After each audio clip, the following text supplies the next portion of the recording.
He's saying I need diamond. I said, no, it comes always. Call this meeting of Toledo City Council, regular meeting for December 18, 2024 to order. Our first item is the Pledge of Allegiance.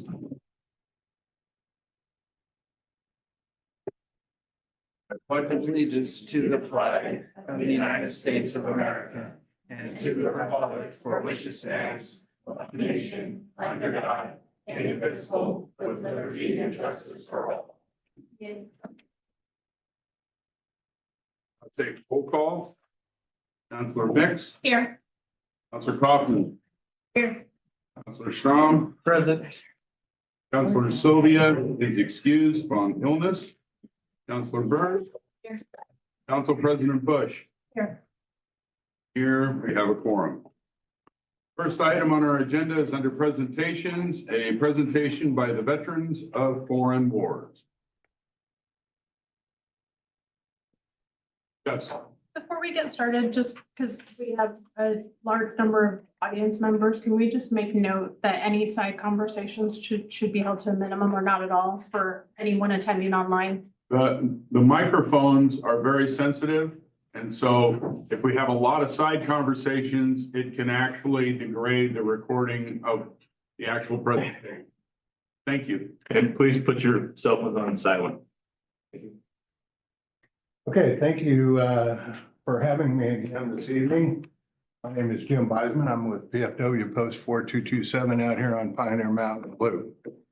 Those of you that have been around for a while know that PFW has a program whereby we recognize the importance and certain individuals in the first responder units that protect and serve our community. And I'm here tonight to go and recognize someone from the Toledo Police Department.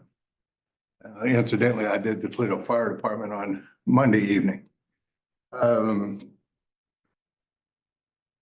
This isn't the time of year you normally see me. Generally, I come in the spring, but just for note, the timing of the program is shifted, and so I'll be showing up in this fall instead of in the spring. Okay. This is the transition year.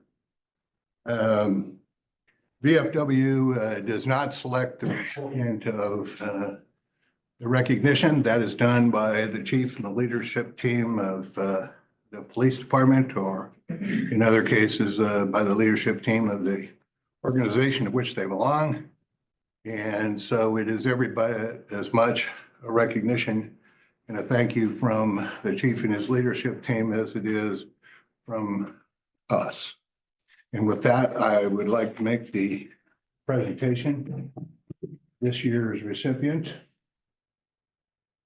is Detective Dalen Shinholster.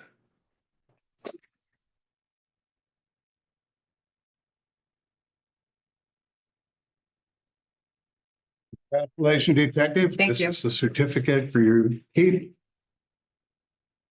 This is a plaque that we have and we leave with the chief to hang in the police department so that present and future officers can see you as have been recognized in the past. And for the moment, Detective, I'll present the plaque to you as well. Thank you. And you can, at your leisure, Give give it to the chief. Okay. Thank you. I don't want to tell you have to, but that would probably be best. Thank you so Our much. thanks for all that you do and our congratulations. And with that, Mr. Mayor, I'm finished. Thank you very much. Thank you very much. Thank you. I'll let somebody else have my chair. Thank you. Thank you. Thank you. Our next presentation is a presentation from Oregon State University Community Garden Update. Heather Thomas. Tower close enough. Do you want me to sit here? So that keep us. Okay. So I'm Heather Tower. I'm the 4-H program coordinator for Lincoln County, and it's nice to see one of my other volunteers getting recognized. So congratulations to Dalen. She also volunteers for our program. But I'm here today. I appreciate you guys taking the time to listen to this. We have a club in Toledo run by Randy Whites, who manages the community garden that's near the skate park. Because of the nature of OSU, which 4-H is umbrellaed under, they like us to do contracts for everything. So they had an addendum to the contract that we've had in place for, I think, 4 or 5 years at this point, to renew that for next year. Typically, she runs the garden in the spring, so although it's not something that we're gonna be doing right away, the way OSU has the contract, it does expire on December 31st, 2024. And so they would like to get that taken care of for the holidays, so that's why I'm here. I don't have fancy pictures like I had last year, so I apologize, but Randy did send me a note that it's been very active in the spring. They plant a ton of food that they give out to the local community every year. And she does like to do some like perennials and ornamentals and, you know, some of the pretties in the garden as well. We are gonna be working together, I think, this year to get some grant money. She's really looking to put a greenhouse in, and some more fencing, I believe, just to keep more of keeping things out, like you know, our lovely raccoons and things like that, from getting into the garden. And we're also gonna work on some signage to improve, so people know that it's a 4-H run garden and who to contact if they have questions. Because it's not very well known that 4-H runs that particular garden, and it would just be nice to recognize the group that does do that annually. So those are kind of the updates I have, and I again appreciate you guys' time tonight, and I think Lisa has the actual addendum to the contract for your review. Nothing's changed. They just extended it for another year into 2025. And that's all I have unless anybody has questions for me. Any questions, council? No? All right. Well, I appreciate the partnership. And again, if you have any questions, reach out to me. I'm always at the extension office. So I appreciate your guys' time. Thank you. I would like to say something. Go ahead. Okay. It's wonderful to see a large group of people here and online, participating in the city council. I know a lot of you are here for an issue that is something that is troubling to all of us. As a council, we want to hear from you, but I just want to, and I'm not discouraging any of you from asking questions. We want you, you have your 3 minutes. We want to hear you. Just be aware that some of this stuff is confidential and we are barred by law from giving you some of the answers you may want. So I'm asking that you be patient with us. Understand it's not that we don't want to be transparent. It's that we want to be fair, lawful, and protect our employees and those people that are involved in this all around. It's not, you know, it's not of a lack of transparency or lack of wanting input from our citizens. And so just know that we want to hear from you. We're open. I'm glad that you're all here. I love this community. You're a wonderful community, and this shows us that you care. And that's really important. So I just wanted to let you know that if we can't answer your question, it's not because we don't want to. And I just wanted to put that on the record. And with that. Thank you, Tracy. I just want to reiterate that we would love to sit down and have a conversation, but we are barred on a lot of this stuff. And so that's why when some of you have reached out to me, I've had to say the 2 hardest words for me to ever say. It's those of you that know me, know I don't mind talking. When I have to say no comment, it's not something I enjoy. With that, we have come to the visitors' public comment part of our agenda. I ask that if you want to speak, please raise your hand unless you signed in. Also, keep your comments to 3 minutes or less. Please be respectful. Please understand that this is, especially if you're here for what I believe you are, this is a heated issue and we all understand that.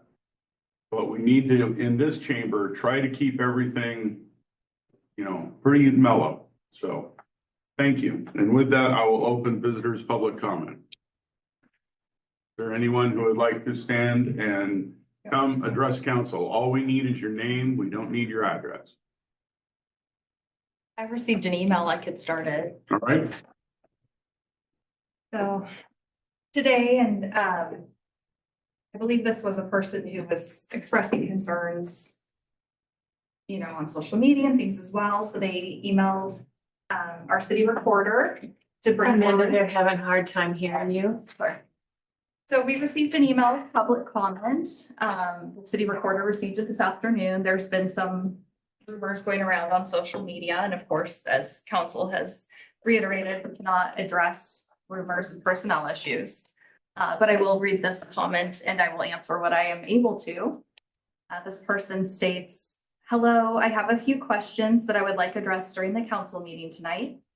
I am a Toledo citizen of 36 years and am saddened to hear the fire department has had such an uproar, and I have questions. First off, I would like to know why our volunteers of the fire department were discharged, that's in quotes, without notice. Furthermore, why would you allow an interim fire chief with such little training and experience to take place of years of experience? Lastly, what is the end goal with our fire department? As a citizen of this community, I have personally watched the group of volunteers that was discharged as well as the fire chief go above and beyond for this community and citizens. They have poured their lives, love, and commitment into our community. I am disheartened and angry that our city would allow the unbanning of our fire station to take place. Sincerely, Amber Brown." To that, I can speak to a couple of things and then council can address if they would like as well. First, we do have one staff person and one volunteer on leave. There is an HR complaint and we are conducting a third-party investigation. Personnel matters cannot be commented on publicly. They are confidential. I can't speak to anything that's going on. I can't speak to any volunteers being discharged on leave, anything like that.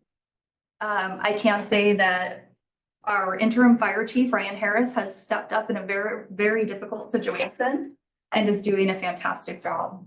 I'm very thankful that he's here. He has been nothing but professional and just holding the fort down flawlessly. And I continue to appreciate him showing up and putting all the work he is doing. The end goal with our fire department is to remain consistent. As far as I'm concerned, we are a combination department of both paid staff and volunteers, and we still have a strong force. I agree that our employees and our volunteers pour their lives, their love, and their commitment into the community, and I appreciate those who show up and continue to do so. I do know there have been rumors of, you know, not having staff or volunteers, and I can address that we currently do have 28 members of our fire department, 2 are paid staff at this time, and 26 volunteers, and we are fully committed.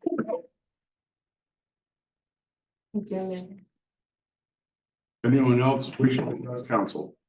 Yes, ma'am. Have a No, comment. ma'am, I need you to step up to the mic and just state your name for the record, and you have 3 minutes. Yes, my name is Edna Evans. I know for a fact that there are 9 high-ranking fire people that have walked off the job and have asked for a leave, not just 1 or 2. And the reason they have walked off is because we have now an interim fire chief that has only got about 3 years of experience. They asked that they would please put somebody in. There were several people who had lots of experience, and that didn't happen. They walked off. There's more than just 1 or 2. Right now, at this time, there's 9 high-ranking fire people. One of them's been on there for 35 years. He's never had any problem. No one's ever had a complaint against him. As a matter of fact, when Larry got hurt in the accident, he took a leave of absence from his job for 6 months, and he went to work and he did the fire chief job for 6 months. He walked off the job. Thank you. Thank you. Anyone else wish to address council? We do have a member online. Just Okay. give me a moment to. Connie Marie, you should be able to speak now.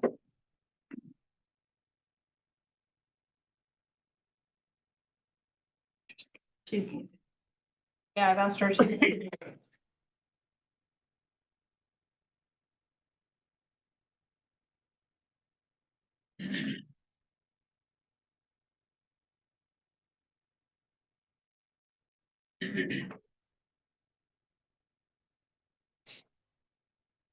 I'm not sure why she can't speak. Looks like she's muted. Yeah, I've given her permission to talk, but, and asked for her to unmute, but it's not showing where she's unmuting.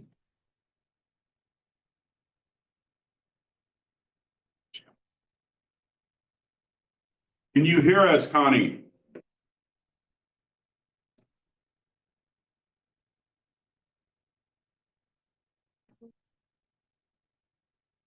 Trying to promote her to panelist to say, and she's declined to be promoted to panelist to speak. Okay.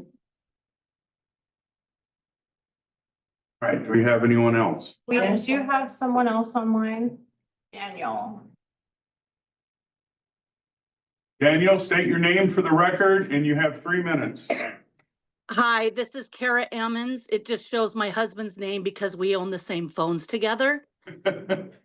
I am a citizen of Toledo and I am a dispatcher with 12 years of experience with the city of Toledo, and I have some serious concerns about what's going on. I've also been a volunteer firefighter / EMS, not necessarily fighting fire for the city, on and off for many years, with my husband having 35 years experience. And I'm seriously concerned that the transparency of the city is not happening. There is more than just 1 or 2 volunteers that left the city due to the fact of the harassment by the training officer, by the belittling of the volunteers, for favoritism shown by the training officer, and also for the lack of experience of the interim fire chief who was appointed. Having about 2 years experience, very green with no knowledge and no wisdom, not very much experience. I'm concerned about the police department losing its dispatch center. I'm concerned about the untruthfulness of the police chief and the situation that he's putting us all in, as long as the dispatch center and being closed. I'm very concerned that the city does not know what's going on and the liability they're put in with the lack of responders that have any experience. I'm concerned at the amount of money that's being tossed out there with no answers with what's going on. I'm concerned with the lack of communication and the separation that was created with the volunteers who went on leave in support of having a fire chief that had experience and wisdom. And it's really disheartening for all these people to put in all this time and all this effort to be shut down. There was no comment. There has just been no response whatsoever to anyone. Now, it's a public record. You can go on DPSST Fire Iris and you can see where all these people were discharged by the city, which is a bully complaint because we're treated just like employees, whether we're volunteer or not. And to be discharged with no notification, no communication from the city of Toledo, from the fire department whatsoever, is unacceptable. I appreciate your time and I really hope that you guys can work through this, investigation aside. But the fire department and the citizens really need you guys to step up and do your job. Thank you. Thank you, Kara. Anyone else wish to speak to the council this evening? We do have a couple more people on. Okay, good. Sorry.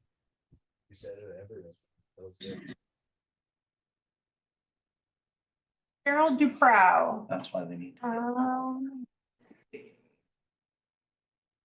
Hey, Cheryl Duprow, you should be able to speak now. All right, I've clicked the button. Can you all hear me? Yes. Yes. All right, perfect. My name's Cheryl Duprow. Thank you guys for your service on the city council. I understand you're in a difficult position, and I know that you have great hearts. I am calling as a one-time Toledo fire volunteer. I also served for about 12 years with the fire department. And I am concerned when you lose volunteers in this fashion, whether they are discharged or have walked off. You are talking about people that are giving their time to the city without the incentive of a paycheck. And that means that they have been coming and showing up consistently because of the heart that they have for this community. whatever politics are involved, that should not be overlooked. I understand that we just went through a process whereby we honored a volunteer policeman who had given his life in service to our community. And I think that's a beautiful thing that we did, but it doesn't feel like we're honoring our firefighters who have given their lives. Maybe they haven't died in service, but 35 years is a long time to be in service to this community. And we should probably be asking ourselves with some integrity, what is going on? What would cause a person who was so dedicated, if they were not discharged, why did they leave? Why are we losing someone who stepped up in the time of need previously? If that person wasn't discharged, why did they leave? I think we should all ask ourselves that in a very humble way with humility. What is going on? This is a sign of a sick organization. Something is wrong. And I don't know that it can be solved in the way that it's being addressed right now. If the concern is the experience, which I do have that concern as well, I'm not well versed in the entire situation, but the Oregon State Fire Marshal has resources that might be able to step in and undergird the process with someone who really understands what it means to be a chief in a municipality. We're talking about resource management, not just sitting there and filling a desk and putting feet in the boots. We're talking about someone that understands budgeting and someone that can understand what needs to be deployed, especially if dispatch is going away. There's a lot of dynamic changes coming that maybe someone with not that level of experience would not be able to triangulate and be as flexible and able to understand that. It sounds like it's emergency management all the time there. And it's concerning. And again, I want to appreciate the members of the council. I know you guys, you have good hearts, and I think you're dealing with a very difficult situation, but I think we need to ask some tough questions of ourselves as well. Thanks for your time tonight. Thank you very much, Cheryl. Any more, Lisa? Yeah, I want to try to see if we can have Connie Marie speak Okay. again.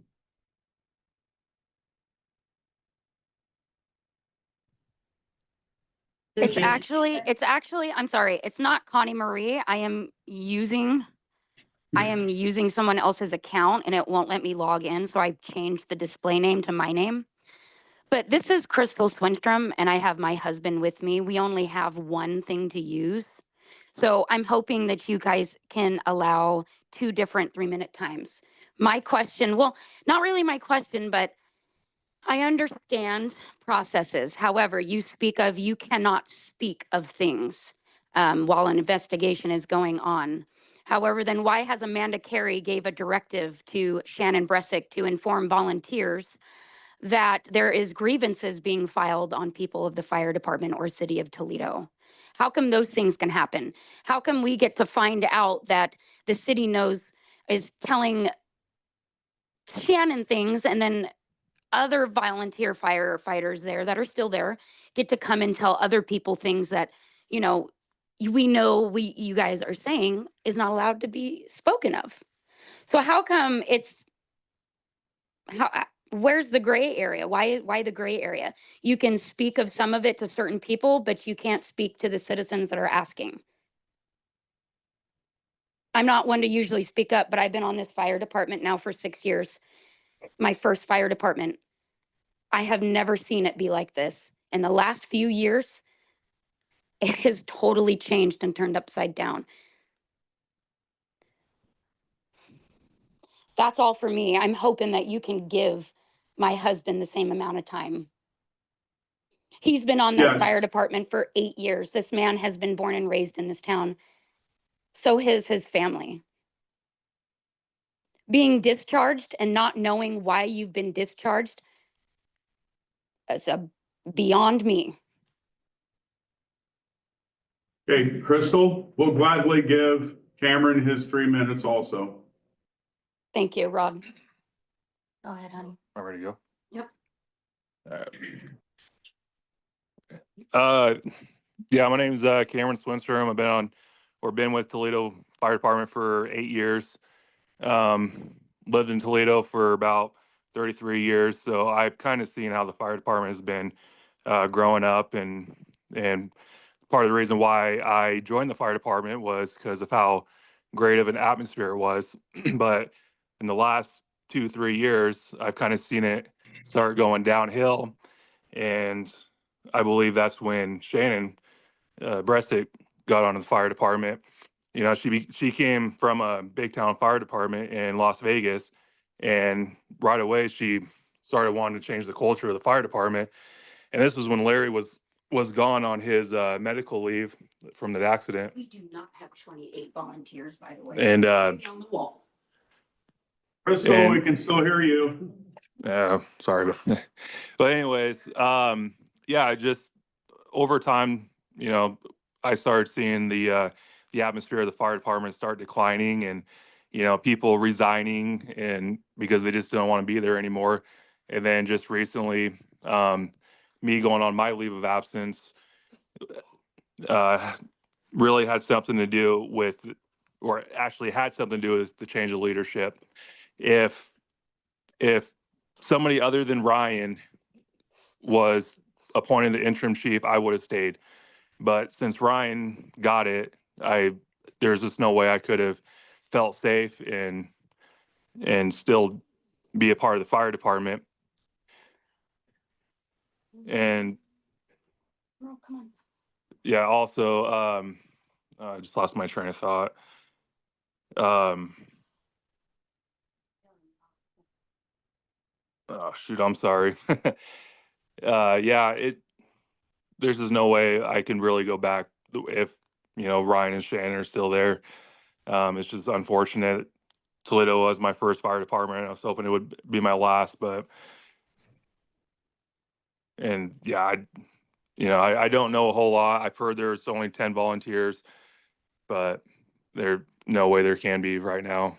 But anyways, thank you for your time, and I'll let you guys go. Thank you, Cameron. For anyone else online? If there's anyone else who'd like to speak to the council, please raise your hand electronically and you will be recognized. I do not see any other hands raised, Mayor. All right. Is there anyone in the audience that would like to speak to council this evening?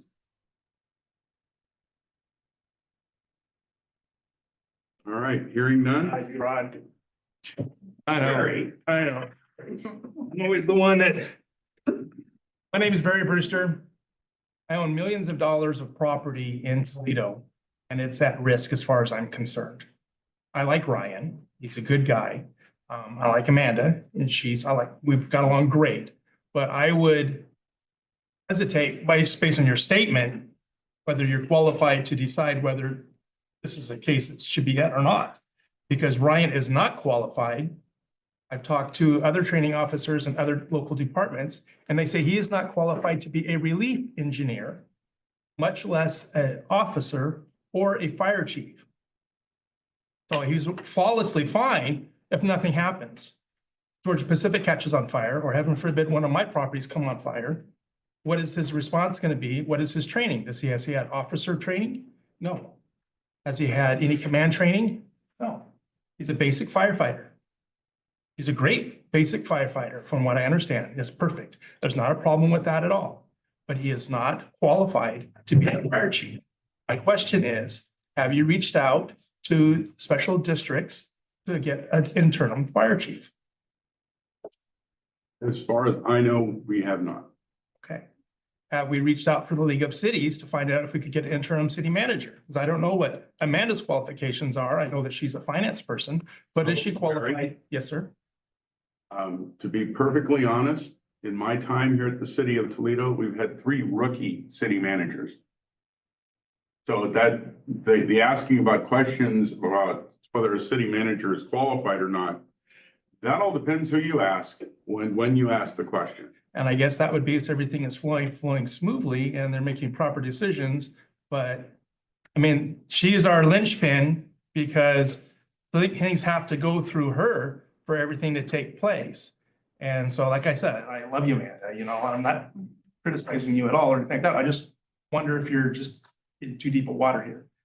And same thing with Ryan. The personal liability that they both had accepted If I was Ryan, I would be like, absolutely not. I'm not gonna accept this position because if something burns down that belongs to me, I'm going after the city of Toledo and I'm going after Ryan. He's actually putting himself into personal liability because he's not qualified to be a fire chief. Thank you. Thank you, Barry. I appreciate it. All right, anyone else? All right, hearing none. We will now move to discussion items because there is no consent agenda for us to consider this evening. First up in discussion items, discuss a joint draft request for proposals with the Greater Toledo Pool and Recreation District to replace the pool and build a community center on city-owned property. Mike?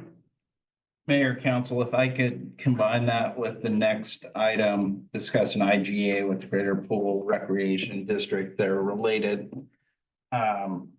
If that's okay. The greater, about 7 years ago, the city did an MOA with some folks in the community if the voters approved a separate taxing district, a pool district, that the city would lease the pool to the pool district. That permanent taxing district was formed and there's at least 3 pool board members here tonight. The IGA, the draft IGA in the packet has a it's contemplated that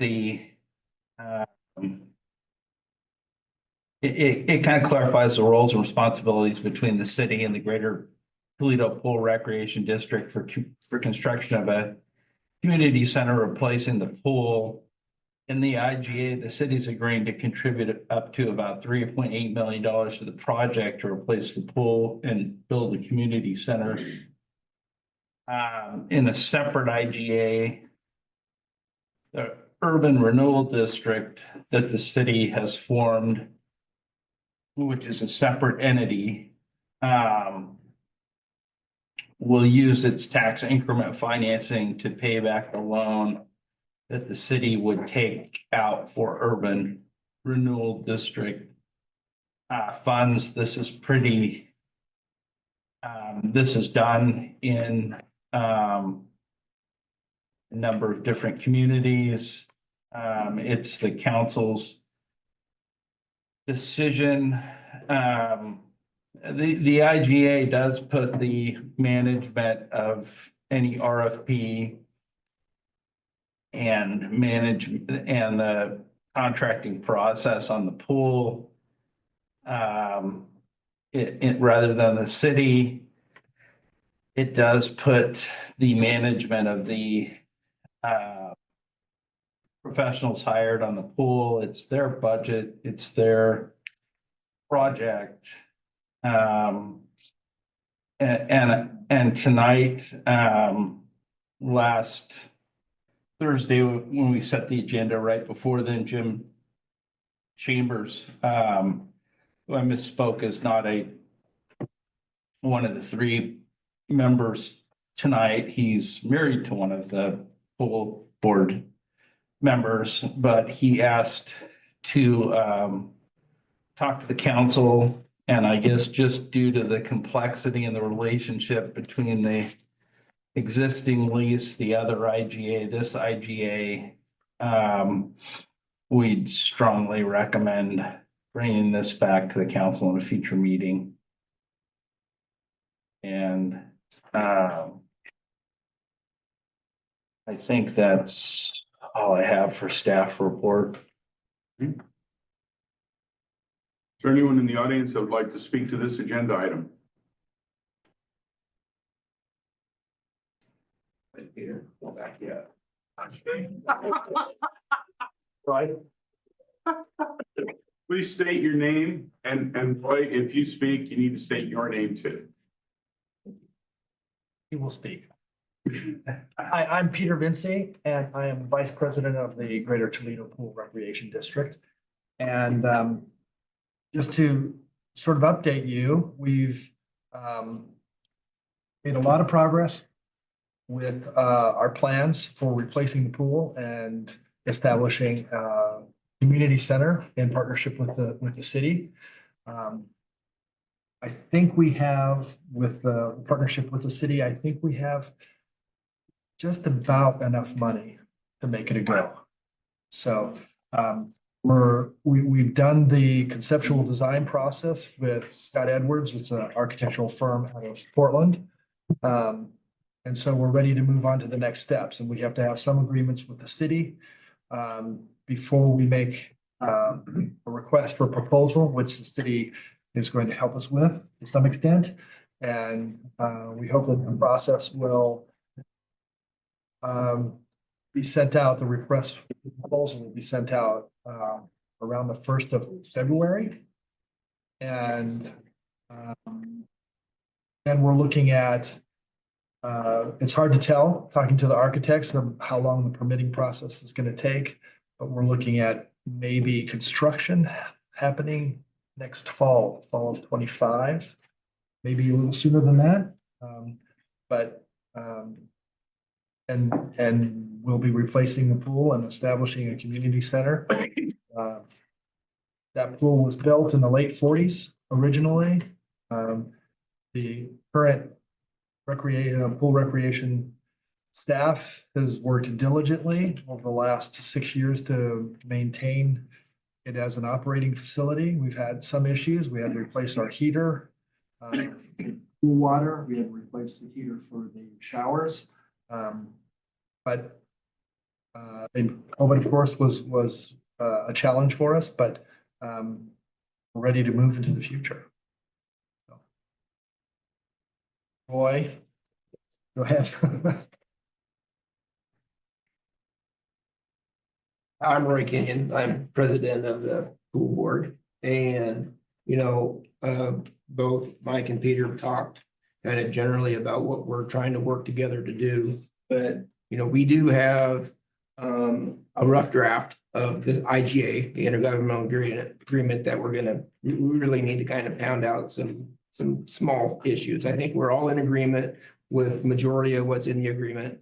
And basically it's a working relationship between the city and the pool district. When the pool district received lottery funds in excess of $3 million, in that title, it said basically pool and community center. And that was a little more than what we wanted, but beggars can't be choosers. And so it's really important that the city of Toledo has chosen to step up for us and help us with that community center. I think it's really important for people to understand that the district is still responsible for the construction of the pool and its surrounding areas. And where we're going to gain help is in the kind of the shared facilities between the community center and the pool, which would be the offices and the locker rooms, showers, restrooms, changing areas, that kind of a thing. And so without the city's help, we would still be a little short. And, when you think that with, the 3.8 that you're going to throw in and the almost 5 million that we're going to throw in, that you should be able to build almost anything. Well, unfortunately, pools are expensive and construction in general right now is expensive. And we are just a hair short, but what we're looking at is obtaining an extra 1.5 to 2 million sometime in the next 6 months. It's basically, and I probably shouldn't even say this, but I'm just going to say roughly that we're looking at some other financial possibilities that should put us where we need to be. And once that's secure with the signing, the joint signatures of the city and the pool board to get this intergovernmental agreement going, then we can really start hitting the ground running. And it takes forever to get the agreements done, to get the process started, to find the contractor and the construction manager, and then work on design, get a final design, get the permits in place, and then knock a wall down. you know, and we're hoping to knock that first wall down sometime in the fall of 2025. It's gonna be a little bit of a hardship because we're gonna be without a swimming pool for probably in excess of a year. Is that my ending? That's your serenade, Roy. That's my 2 minutes. Anyway, you know, the pool is gonna be non-functional for probably in excess of a calendar year. But once it's complete, we will have a brand new facility. We'll have a brand new pool, brand new locker rooms, brand new office space, and a brand new community center. And I'm hoping that if we build it, they will come. Thank you, Roy. All right, thank you. Anyone else want to address this issue? All right, thank you, gentlemen. Thank you. Council, comments? Comment. Yes. I feel it's fiscally irresponsible for the city to do this at this time. I think that some of the challenges that we are facing financially, some of them that have been unanticipated, have made it prohibitive to do this at this point, maybe in the future. But where we sit now, I just don't see how it's a possibility. It's gonna put the city too far at risk. And we have to cover our bases before we can do extras. This is an extra. So if we, question, if we hold off until next month or February and revisit it, we Yeah. would have a whole lot more information on issues that we're facing right now. Yeah, because I don't want to say no. So No, maybe, I'm not saying no. maybe it's, here's your answer, not yet. It's not a no, it's a not But yet. So- it's not a no. Sometime, hopefully, within the next 10 days, we will have definitive information on something that was brought to our attention back at the end of November that was critical to the operation of the city. We are hoping that the information that will clarify where we're at will show up within the next 10 days to 2 weeks. We know it's the holidays. We are hoping to revisit this on the 8th of January. And as you all know, I'm in favor of the project. But this other item, I have to know where we're at with that first. Yes. Just one comment, a little bit of additional information, that those lottery funds that we I know. receive will expire April of 26. So on the 8th, we'll be able to speak publicly about what the issue is that is weighing on us all right now. Right, so I'm just saying that there's other things. It's not like we have that money sitting in a bank and where we can sit on it, because I know. we have these other issues, and if we lose the lottery funds, we lose project. Yep. No, Roy, we're fully aware. Okay. This don't have came a out of choice. left field. And if you need to proceed in the meantime, I'd do it. In other words, if you wanted to go ahead and do your RFP and whatnot, and because the earliest we could make any decision would be the 8th of January. Okay. Because we've got to get the information back on this. Okay. All right. Yes, Lisa, Are you taking any other comments? I do have a hand raised online. I'll take a comment from online.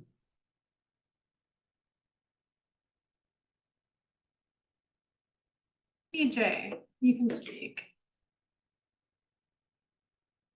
You need to state your name for the record. And take yourself off mute.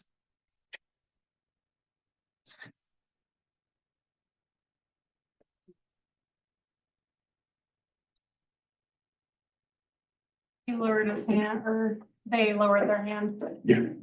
The way things have gone tonight, they is probably the correct word to use. All right, so with that, Thank you. thank you. Next item, update regarding Toledo Dispatch Center. Amanda? Mayor, council. I'll wait just a moment.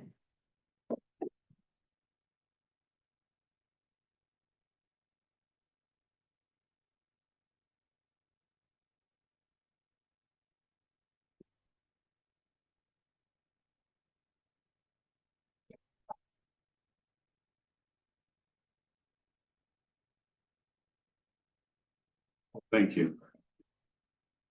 Information.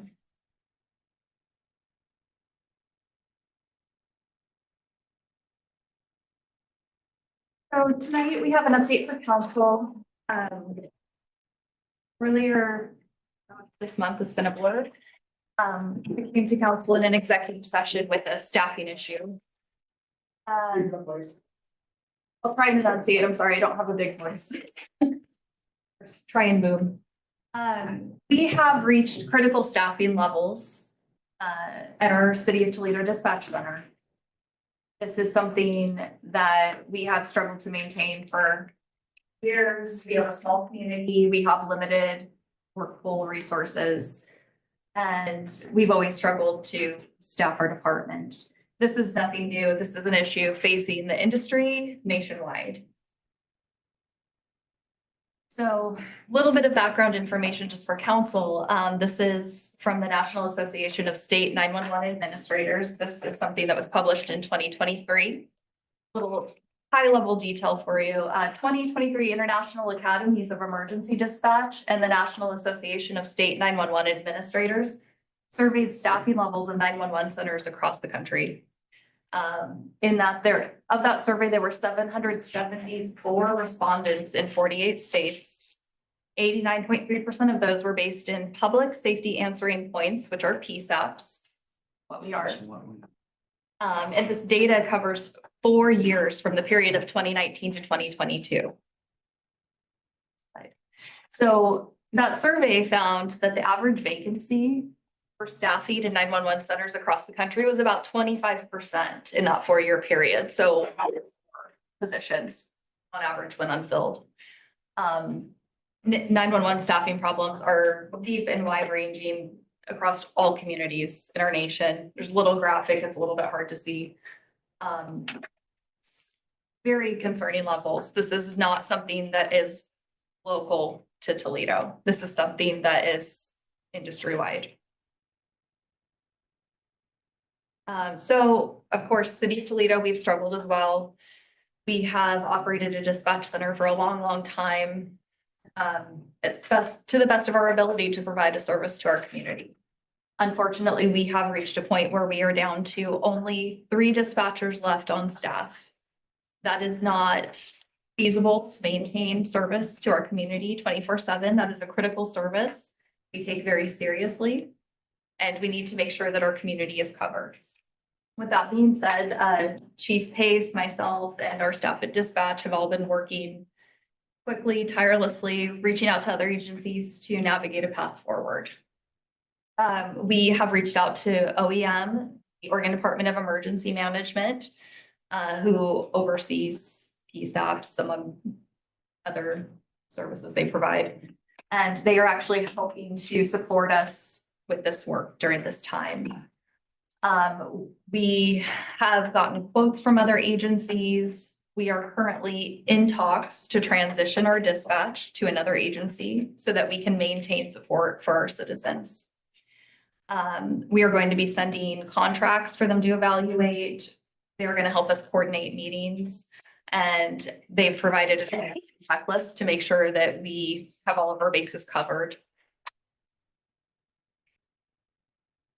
This is going to be hard to read. I apologize. So I'm going to get up and come a little closer so I can read some of these numbers too. So I can't see from over there either. Thank you. So this is a little spread out. This is some information that OEM provided to me for consolidations that they have done recently with much larger agencies. Lisa, if you can scroll up a little bit to the bottom too. So in the last year, I want to say 6 months. 6 months, yeah. Within the last 6 months, OEM has helped to consolidate much larger agencies than ours. Coos County Sheriff's Office could not operate their 911 dispatch center any longer. They had to consolidate with Coos Bay Police Department, as well as Lake Emergency Telephone 911 System consolidated with Klamath 911. These agencies, you can't see the header up here, but this first column near their name, it shows the jurisdictional population. So you can see that the population in those communities is much larger much larger call volume, much larger workforce, much larger tax base, all of it. This is, if you scroll back up real quick. Little bit of information, the jurisdictional, the 911 tax distributed to those agencies, and you can stay with ours. So right now, Toledo Police Department is working with Willamette Valley Communication Center, WVCC. You can see the size of their agency with population and the 911 dollars compared to ours. Toledo is the smallest dispatch center. We have been operating. I'm very impressed, honestly, with our staff and our ability to operate as we have for as long as we have. I think we've done a fantastic job. And while we do realize that there are some losses to the community, we like the personal touch, we like the ability to, not put people on hold, that kind of thing. There are going to be a lot of benefits as well. And we're working to provide as much of that to our citizens as possible. I'm trying to figure out how to do that.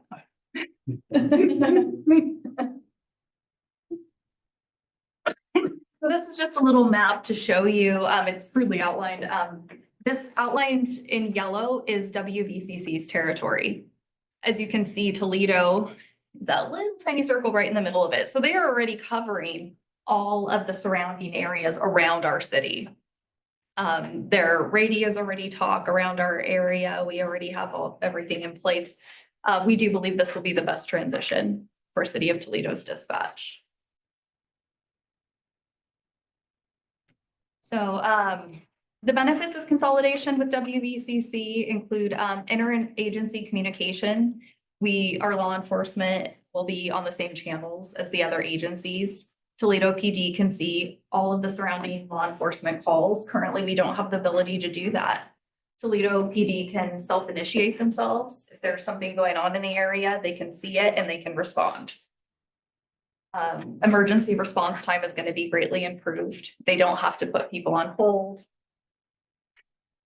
before responding or dispatching out medics. Let me go to the next one. There's one more.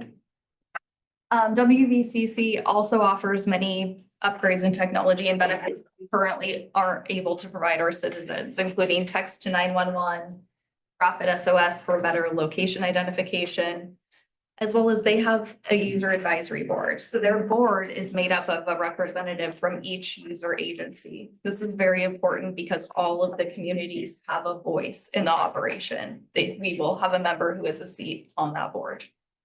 It's very important. And as well as bigger staffing levels is what they face their own challenges. Of course, they're short staffed just like all of us, but they are a much larger operation and they do have 24/7 supervisory coverage for their dispatch center as well.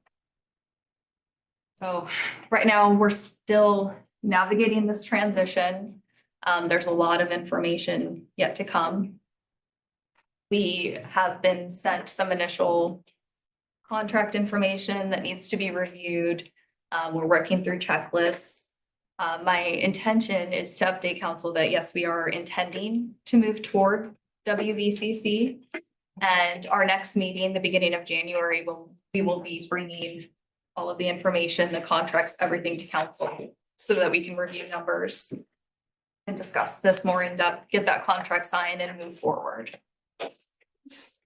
Is the member that serves on the board from Toledo? So it would probably be Chief Pace. So there would be two members, sorry. Oh, go. Two members, one representing the police department, one representing the fire department. Oh, okay. So those Yeah, come for from each the agency. leadership of the That departments. makes sense, okay. And then we have a secondary, so it would be me, then my secretary would probably be Pitcher, Sergeant Pitcher, and then whoever the fire department designates as the primary and secondary. Gotcha. So if anyone's not able to attend, their secondary. Yeah, and Chief Pace can answer more specific detailed questions if anyone has any. Well, one question I have is the same question I've had every time we've ever discussed this. Because my experience with WVCC is that they don't know Lincoln County at all. And so, number one, what are they going to do to become acclimated to what is actually in Lincoln County? It's not just coming from me, it's coming from other agencies. where people don't have an address, they just know where they are. Are they either going to come out and get acclimated to the landmarks that everyone knows here in the county? Or are they gonna upgrade and be able to do actual GPS pinging to get those locations? Those are my biggest concerns, because I've been down this road personally with saying, we're at Toledo High School. Where? Toledo, Ohio? Yeah, well, let me just say that it wasn't until 3 years ago when the shop class put the new sign up that anybody other than an administrator probably knew what the address was of Toledo High School, but everybody knew where it was. So do we have answers to mayor's questions or? So I know, you know, I can speak to a little bit about their technology, that kind of thing, but we can also bring once we've actually audited them, or perhaps before we sign a contract, if there's interest, we can see if they'd be willing to join us for a meeting, or if we can get some of those more specific questions answered. I know they already serve the surrounding community, and I know across the state, I mean, there's no perfect solution. We don't No, have. I'm not asking for every single perfection, city. but so for example, if I say I'm at Moe's, I really hope that they understand that that's a restaurant in Newport. It's not just a restaurant in Newport. But you understand what I'm saying, Yeah, they have right? those. Yeah, Or you have to Lincoln- say those in Newport, yeah. But Lincoln City would go to the Lincoln City Police Department. Not the Florence one. We're not in Florence. Well, they don't know that. I just want to advise council that I've got dispatcher Kitty Pimentel on And she online can too. speak to So if you have any questions for her, she'd be more than happy to answer them as well. Katie, can you answer my question? What was that again, Rod? So has either the technology advanced enough that you actually get a GPS coordinate when you call? Or is WBCC willing to come out here and get acclimated to Toledo and its environs so people don't have to have a roadmap in their head with addresses? They do have what we call phase 2. It is what comes up with the cell phone that gives you the mapping information. We all have maps, whether we use Vesta, the mapping program, or something similar. You're able to see it in an aerial view or even just in a street view. So that phase 2 cell phone should be working at this point with any cell phone, unless it comes in as a 911 only phone where it may not have signal, in which case you might not be able to get that information.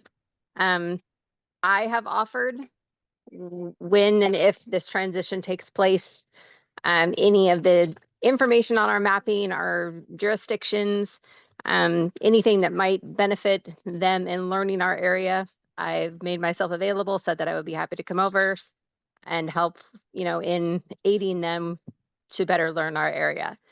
It is difficult when you're that far away. I know that. They have quite a few dispatchers. A lot of them, or most of them, don't live in the area, but I also don't feel like that's a reason to rule them out. And I I'm don't not know. suggesting that, Katie. I'm just want to make sure that hurdle Yes. is addressed, right? Yes, and absolutely. And I just think it needs to be something that we work on. I don't know that anyone else offered to go over there and help them with the training and doing that. And, it's something to throw out there to help them with jurisdiction, see if that's something that you need, that they can figure out. Just speaking from someone who worked in a larger agency, I came from Deschutes County. I was in Bend. We dispatched clear up to Terrebonne. We dispatched for Black Butte Ranch.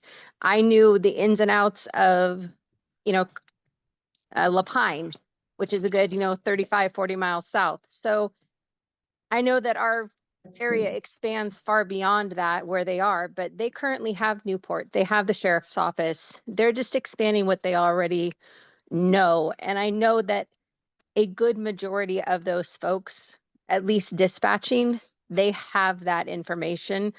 We're getting a lot of new call takers because the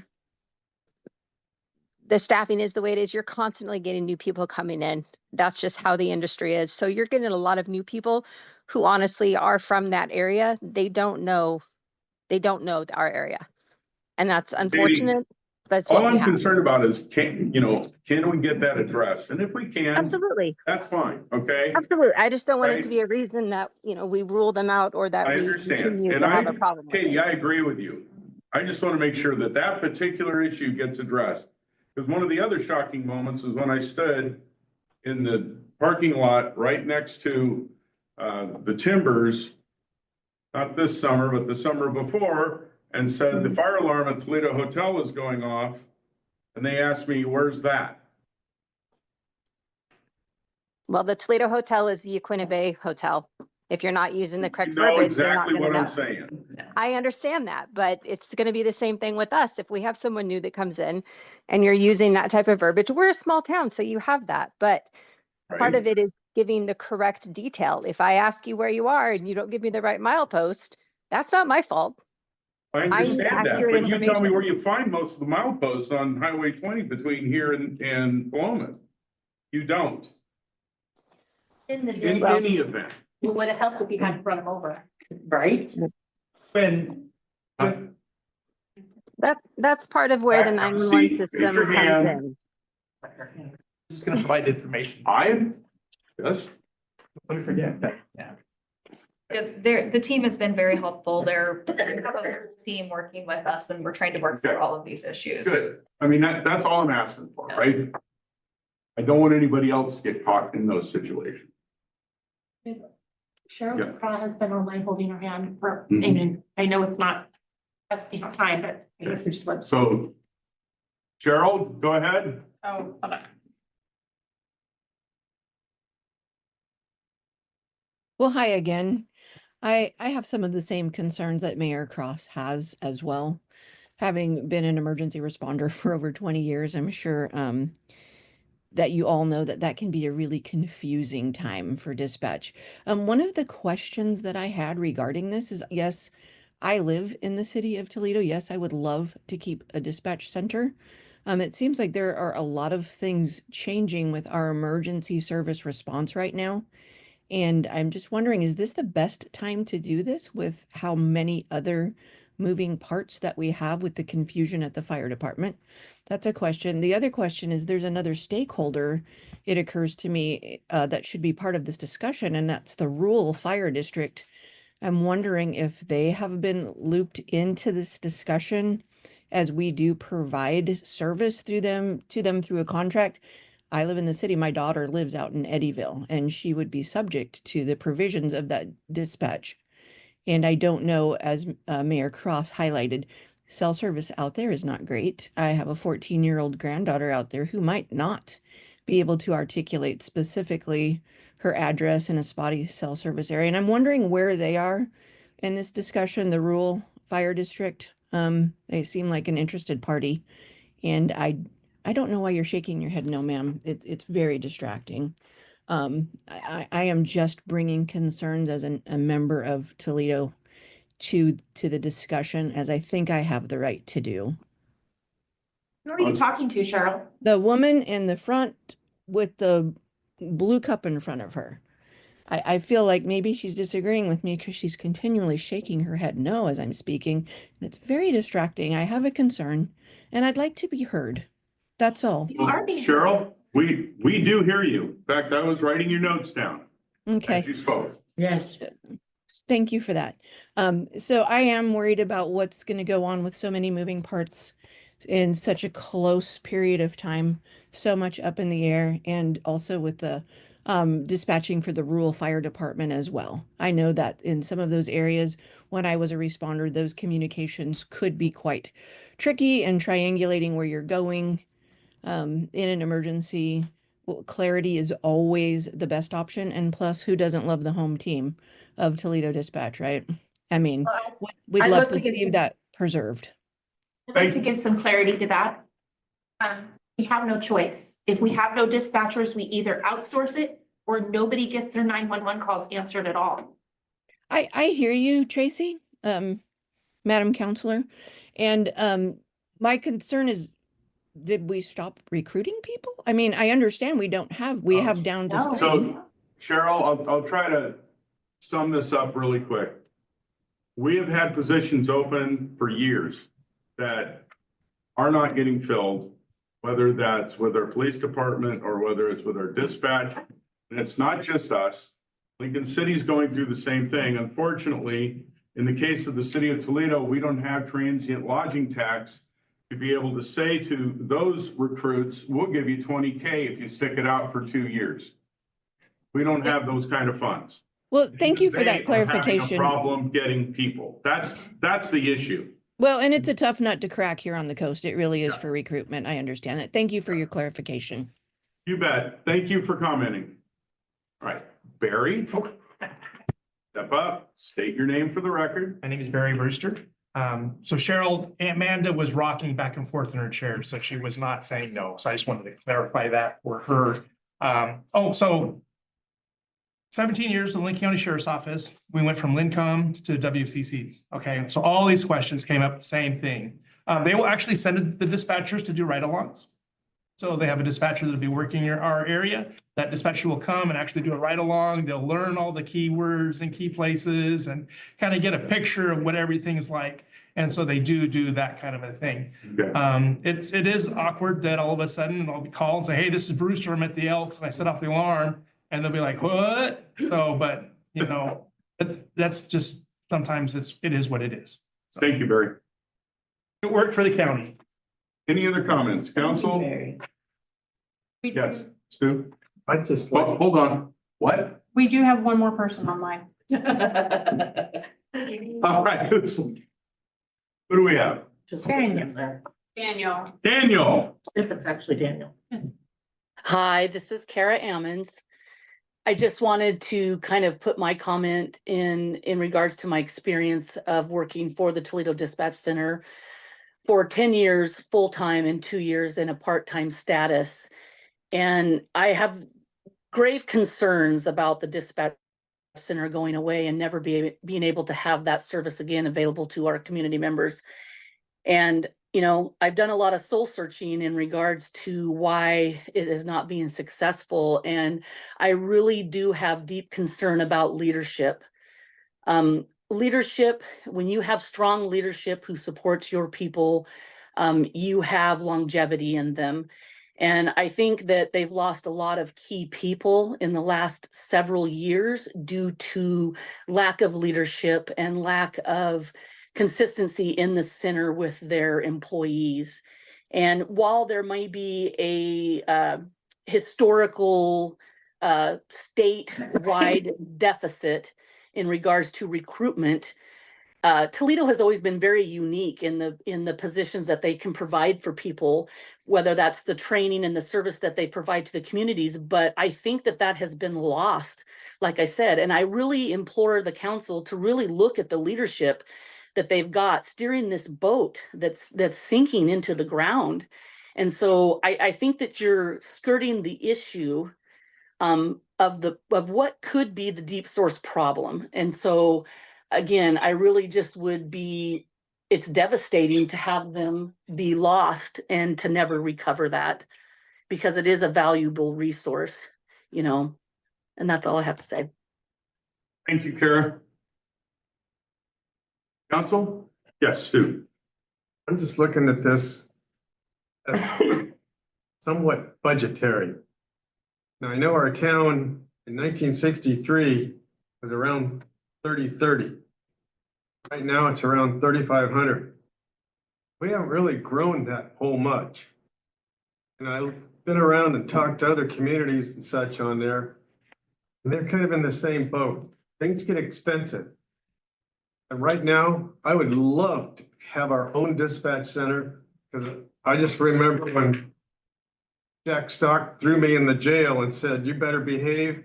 I have kind of since then.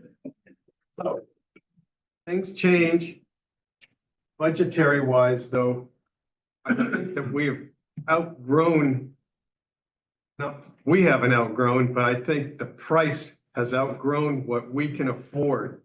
And what we can afford right now is being presented. And so that's what I am going with right now, because I want to see our city to stay safe. And I know that we can work this out And again, talking to other communities, they've done the same thing. Their budgets will not afford their own dispatch centers.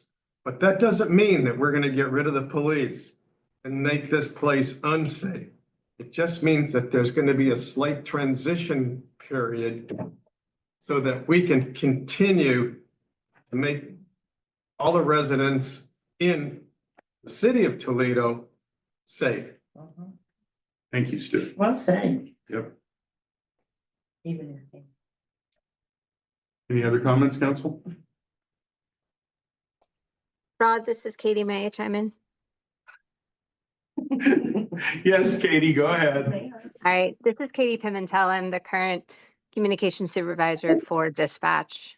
And to address those people who are questioning why this came up in the emergency state that it has, is because we were operating with 4 staff members. We had just interviewed to bring on someone new, and one of our employees quit without notice. Walked into shift after calling out and quit on a Sunday without any notice. So that immediately knocked us down to 3 personnel. In the month of November, I myself worked 100 hours of overtime, sir. 100 hours of overtime in the month of November. I'm going to be working close to 90 in the month of January. And that's only for myself. That's not including Colton and Wendy, who are our other 2 full-time dispatchers.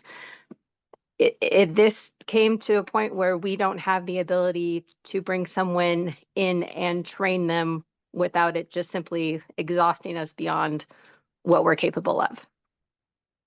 That's where the emergent part of it came from. The other side of it, where the positive, and I hope that the citizens and the council can see, is we don't have, again, the money to purchase those items. Things have gotten very costly. So where the technology comes into play, we were not being allowed to get the CAD system that would allow us to speak to the other agencies. Our officers were not able to, to see those CAD calls like they will be when we transition over to whatever agency we go to. So we were literally locked out. We could not grow in the position that we were. Those are benefits that are going to come with this change. And those of us that are currently 911 dispatchers, we are all struggling with that identity, losing that identity. We don't not want to be dispatchers, but we need lives, and we can't continue to do it. And we want the best for the citizens. And I think honestly, we feel that this is going to be best for them and for the community and our officers. Thank you, Katie. Yes, sir. Right, anything else from the council? All right, next agenda item. Citizen letter received by council members. For those that don't know, I'm the one that put this on the agenda because 10 days ago, I received the following anonymous letter from a fake post office box in Otis. The title of the letter is The Brown Roundup, Part 1.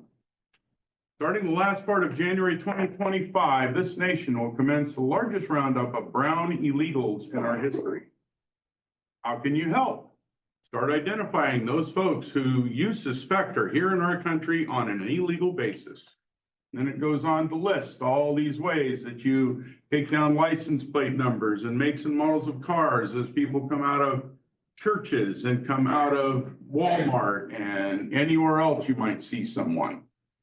Also, you should take down Idaho and Montana license plate numbers also, because they're going to be coming here from there.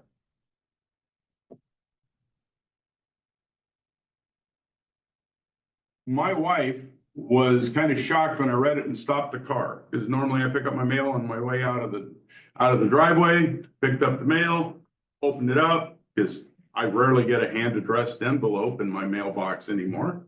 Right. And that's what was in there. I'm livid because I don't know if history is just not getting taught anymore, or if the memories of my father and his generation have just been wiped out of existence. But this is not America. This is not who we are. Ronald Reagan once said, we are to be the shining city on the hill. This is where people come to get away from stuff, to be able to provide for their families, to have opportunities for themselves, their loved ones, where people come with hope and with promise in their life, to leave a crappy place, yes, I said it, to a place that gives them hope every day that it might get better, because they've lost all hope where they are. A large portion of the people that have been talked about are here seeking sanctuary from various degrees of oppression in other countries. Okay? The issue is more one of being able to process the millions of people that want to come here and have them here under that lawful status. That's the bigger issue. I have always believed that America was a place for every tribe, every tongue, and every nation to come together and be an individual and go for the greatest good you can get for you, for your family, for everybody. This letter really, I can't use the words I want to use because I'm not supposed to use Army language. It was a bunch of bullshit. Let's just call it. Oh, I have many more explicatives that go with that. Mayor Walke in Lincoln City received these. Other councilors in Coos Bay and North Bend have received these. I would really like us as a council to draft a response to this pile of dog twaddle. But we don't have an address. We don't need that. Well, it's probably good for them because I'm sure Chief Pace would know who did it and would haul me away if I ever found the guy. Person. I would like to see us make a declaration or something at our next meeting. We have declared ourselves in the past when there was unrest in the country and people that wanted to use this banner as a way to oppress people in our communities. We in the past declared that we were a sanctuary city of sorts, that we would not that we would not tolerate this kind of behavior. And I think it's time that we send another clear message so that our citizens in our home feel safe. This is not the type of town where we sit there and watch our neighbors and we worry about because somebody moved in next door that has a different color of skin. We want them to invite us to dinner or share their culture with us. And we are inviting and open. We're the type of people that accept people for who and what they are. That is what Toledo is. Otherwise, we wouldn't have so many people here ready to stand up for their neighbors.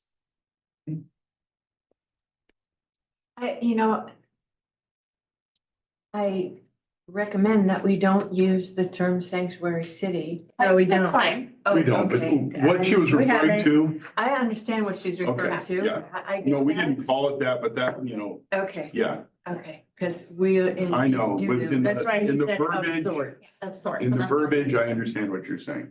I don't want to take on the feds either. Sue, go ahead. My family history has, on my spouse's side, a little problem. It's called the Toledo incident. And at that time, they rounded up a bunch of people and put them on trains and shipped them out of town because they were gonna take jobs away. And I know that my spouse's great grandfather, it took him years to live that down. And I would never want to see that happen again here, ever. This is a great community, and I think we welcome most everybody here that wants to have a very good life. Yeah. Adding to that, it's coming up on the 100-year anniversary Yes. of the Toledo incident Yes. this next year. Yeah. I don't think we give any fuel to this person's fire. I think they are a coward. They used a fake address. They didn't even have the decency to sign their name. I feel sorry for them. I feel sorry for them that they are that hate-filled and they are that misguided, and I don't think we acknowledge it. I think we think about how to honor and be inclusive for the upcoming year, remembering the 100-year anniversary of the Toledo incident, and show how we can all come together and be better people. Well, I think we can do both I think we can do both. I agree that we should make a statement at our next council meeting. You're absolutely right also. One of the things that I've always firmly believed in is that darkness cannot stand the light. And I want a spotlight shown on this whole idea that people don't belong in the greatest immigrant country in the whole world. My family on my mom's side is Native American.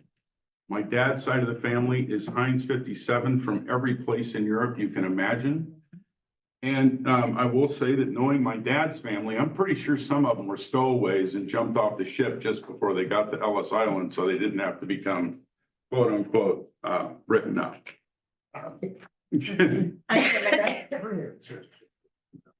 was not born here. This is my home. Yeah. And nobody questions it because of the color of my skin. Yeah.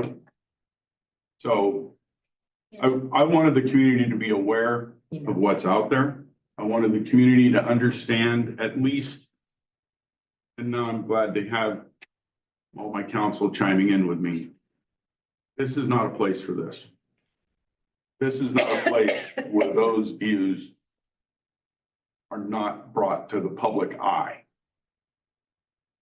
You're not going to hide in a bush. You're not going to go and hang out in your car because someone's going to see you hanging out in your car and we're going to ask you, well, what are you doing there? Because this is not acceptable behavior in Toledo.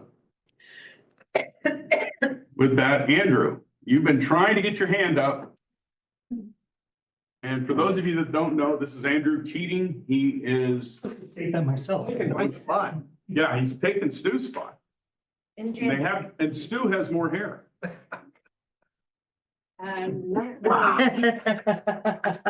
Andrew Keating, I live here in Toledo, and as Rod mentioned, I am city council elect joining in January. I heard a whisper from the audience, but I just wanted to provide some clarity to, there was someone who mentioned that this may not be city council business. One of the reasons why this is happening in this chamber, I also received this letter, and as far as we've been able to figure out, it has been going specifically to city council members and mayors in Lincoln County. So as opposed to being something that is being sent widely to the public or to a couple of us individually, there does seem to be a very targeted approach here.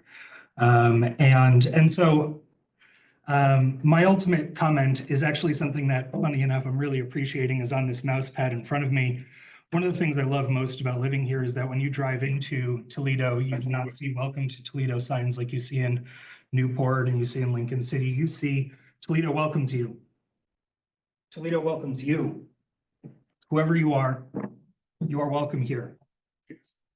I think that Stu rightly brought up the Toledo incident of 1925. I have no connection to that. It is something that I learned about after moving here.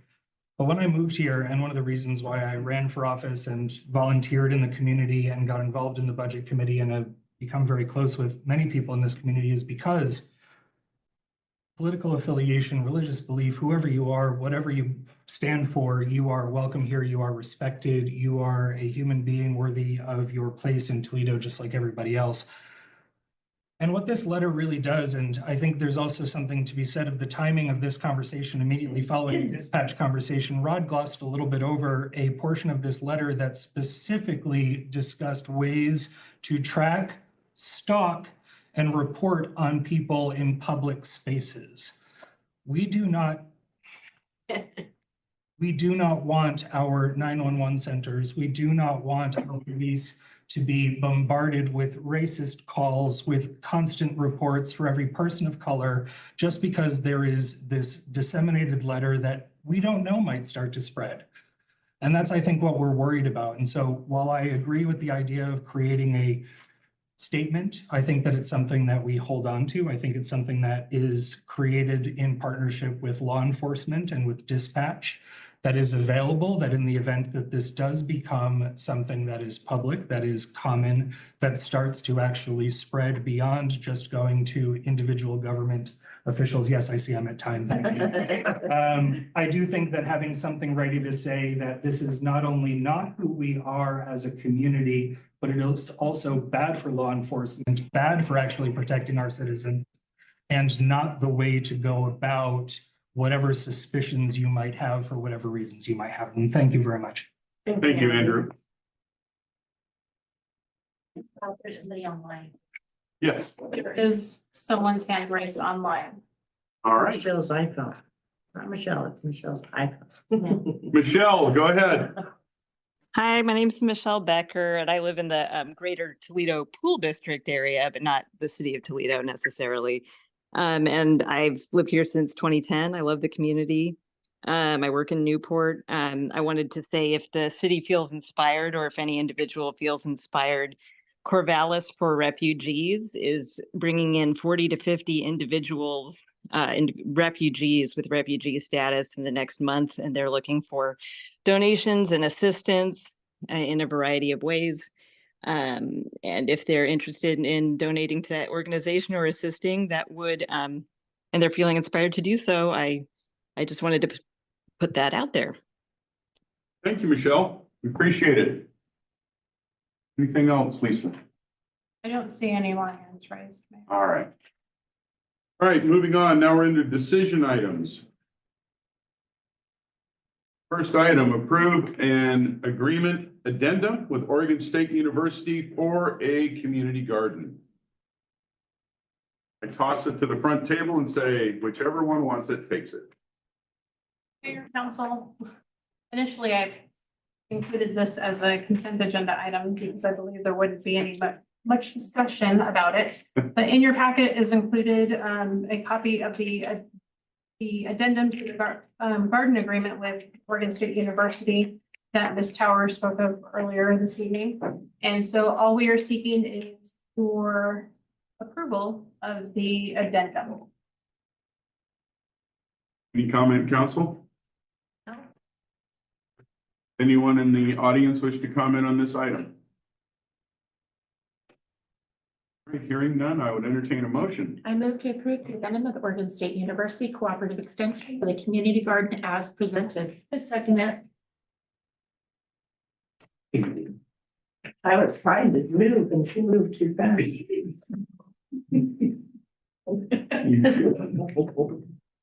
All right, it's been moved by Tracy, seconded by Kim, to approve the addendum with Oregon State University Cooperative Extension for the community garden as presented. I will take a roll call vote.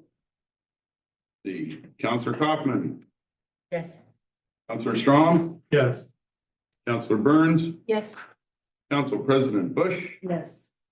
Counselor Mix, Yes. and I vote yes. Motion carries 6-0.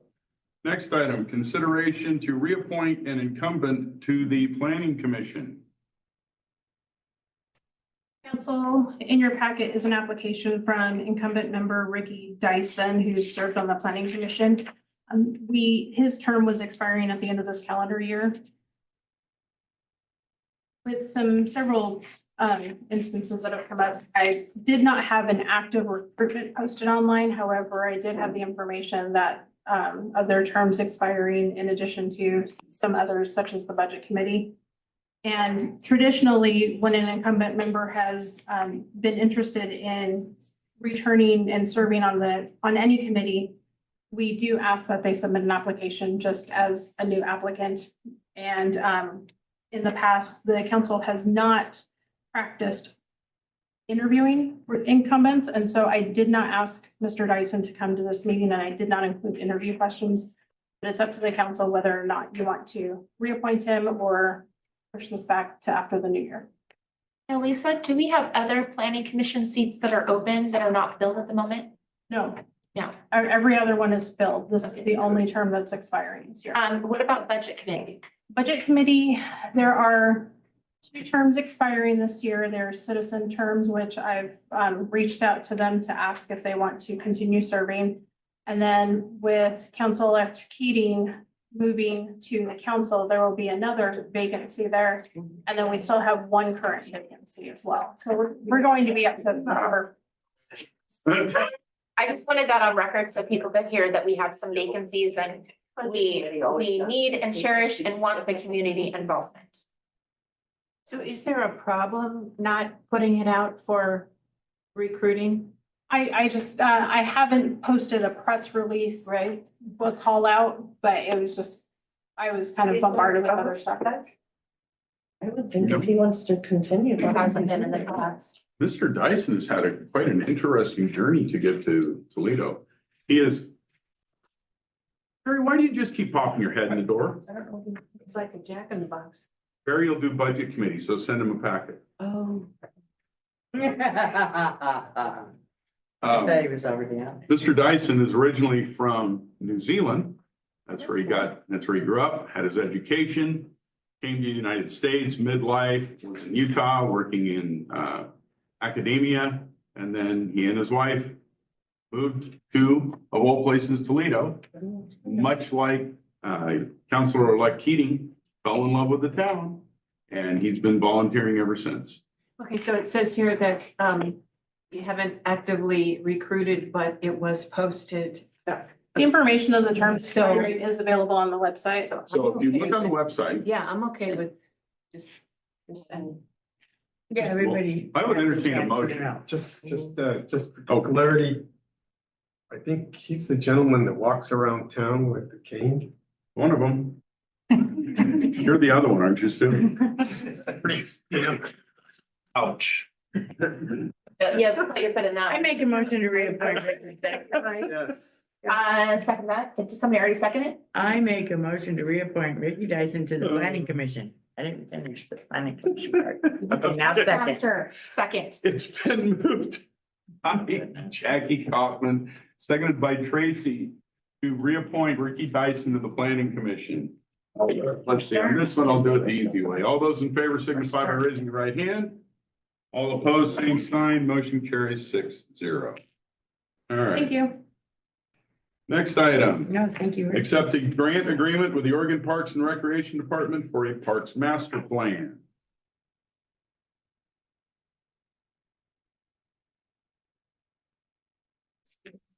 Why isn't the forester addressing this? What? Yeah, why isn't our community forester not being the person leading there? Oh, I don't know. All right, yeah. Because he knows nothing about it.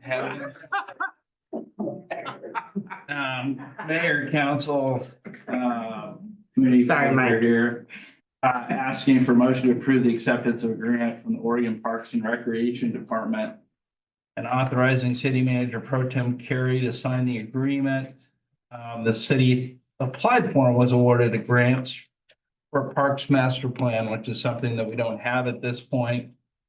And need. The plan would develop a long-term plan for city parks, facilities, and open spaces. The effort will result in a coordinated plan for all city parks and facilities. And really, it will drive the city's long-range planning, financial decisions, and resources. For the next 10 years, it's expected to be completed by December 2025. It is a parks master plan is typically the first thing that they ask for when you apply for a grant for a park. Do you have a parks master plan? So this is a good find. It looks like we have a match of $8,000 and the grant is $32,000 for a total of $40,000 project cost. Exciting. Very exciting. How much time? Fiscal year end request must be submitted to Green Parks Recreation Department by July 31st. So the reimbursement rate based on the numbers we gave you is 80%. There's progress reports with each reimbursement request or at a minimum 3-month intervals that need to be submitted. Justin Peterson, our contract planner, will be doing this, and I believe is the one who applied for the grant. Have to submit 5 to 10 pictures within 45 days of the project completion. That's just It's got the grantee administrator listed as Arlene. Our planning tech, and we would ask permission. We would ask approval of the grant agreement and authorize city manager pro tem to sign it. All right. Council, any comments? I'm excited about this. This has been a long time coming, something we've been talking about for a while. And we need it. We have been working hard in the last couple of years to make sure all our master plans are in place, some things that have been sorely short on. And when we don't have those plans on place, things don't happen. Things don't get maintained because we don't have any provision for it. So this is gonna be a very helpful tool for the city to maintain and upgrade our parks as they're needed. And this will help us to identify the things that need to be done and hopefully, allow us to have a little bit more community input and but this is step one, and like I said, it's been a long time coming, and so I'm really actually pretty excited to see this coming down the line. And I'm glad that our staff was able to find this grant and apply for it. Grant writing's not easy, and we have a great team that's been doing a lot of that lately, grant writing and getting grants. And that's money that doesn't come out of our taxpayers' pockets. So that's what we want. Posted. Be a whole lot better than waiting for the next ice storm. Yes. Let's do it. I would also like to add that we are fortunate enough at this time to have on staff a municipal maintenance grounds worker who is a very skilled, almost a certified arborist and very knowledgeable. I can't speak to his credentials with using any of the proper terms, but he has a lot of experience. He comes from a background maintaining grounds at OSU. He calls himself, he's a self-proclaimed plant geek. He's fantastic. He's a boon to our city, and we plan on roping him into this. Good. And appointing the new forester. Yeah. No, that's our title for life. Start calling you God, smoky. said he could. Any other council comments? All right. Anyone in the audience would like to address this issue? Okay, so really quickly, for those of you that were here in the fall of 2023, there were several students from Toledo Junior Senior High School I'm glad you're mentioning that are really excited about this and helping the city update and modernize our park. And they've been asking me, and I keep telling them, as soon as we get the agreement, I'll let you know. Well, now I can go tell them we've got the agreement. So Yay. my plan is to, whenever we do any of these, any of the outreaches, and also to help go around and look at parks through the eyes of a child. My plan is to have some kids from Toledo Senior High School and some kids from Toledo Elementary be a part of those groups that look at our parks. That look at, what does this park need? What does that park need? Hey, who are the kids that actually play in this park, right? So that we can get a better idea of the neighborhoods, what they need, what they desire, so that we can better help our constituents recreate and have fun and get outside and hope that God get off their phones. I said that a lot, didn't I? You did. Yeah. All right, I would entertain a motion. I move to approve the acceptance of the grant from the Oregon Parks and Recreation Department and authorizing city manager pro tem Carrie to sign the agreement. I second it. Been moved by Tracy, seconded by Kim to approve the acceptance of the grant from the Oregon Parks and Recreation Department, OPRD, and authorizing city manager pro tem Carrie to sign the agreement. All those in favor signify by raising your right hand. All opposed, same sign. Motion carries 6-0. Last item on decision this evening, ordinance number 1426, an ordinance rejecting the pre-implementation compliance measures proposed by FEMA in floodplain areas.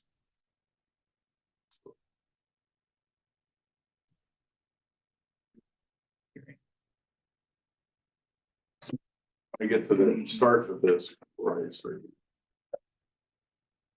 Oh, I guess we're close to the end, but this might go on for a while.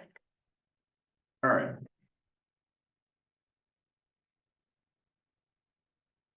Want to do a 5 minute break? Yes, let's all take a 5-minute break while we get set up for the public hearing.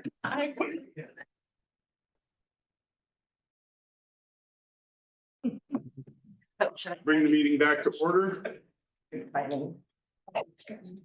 Our next item is ordinance 1426, an ordinance rejecting the pre-implementation compliance measures proposed by FEMA in floodplain areas.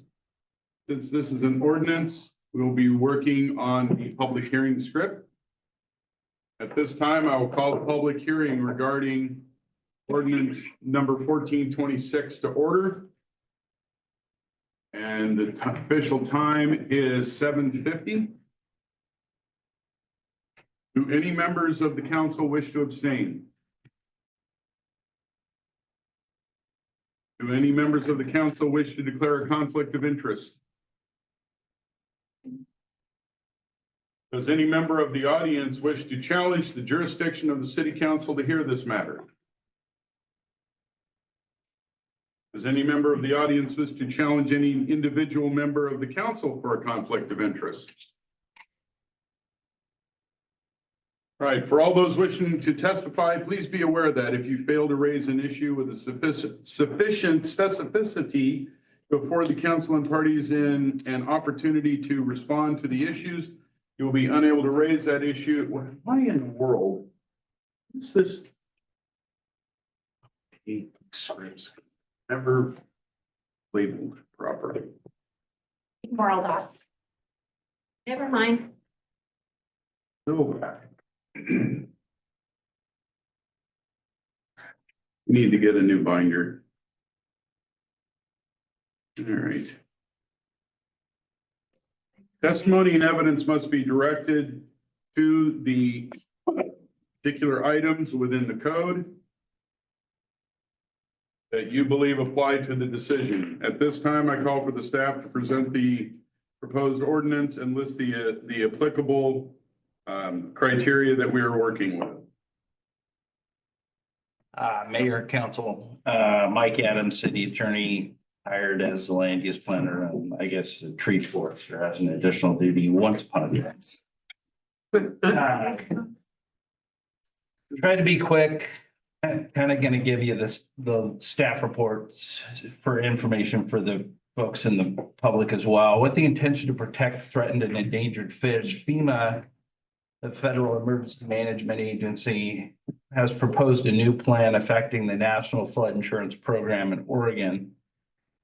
And really it's affecting 19 counties up along the coast and along the Columbia and Arnie, Klamath, some of the southern counties that feed, where the Klamath River feeds into California.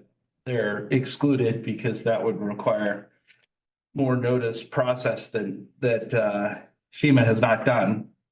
But under these new, you say rules, but under what they're asking cities and counties to implement pre-implementation compliance measures, pick them, related to compliance with the Federal Endangered Species Act, which could change everything about what you can and cannot do on your own land in the floodplain area.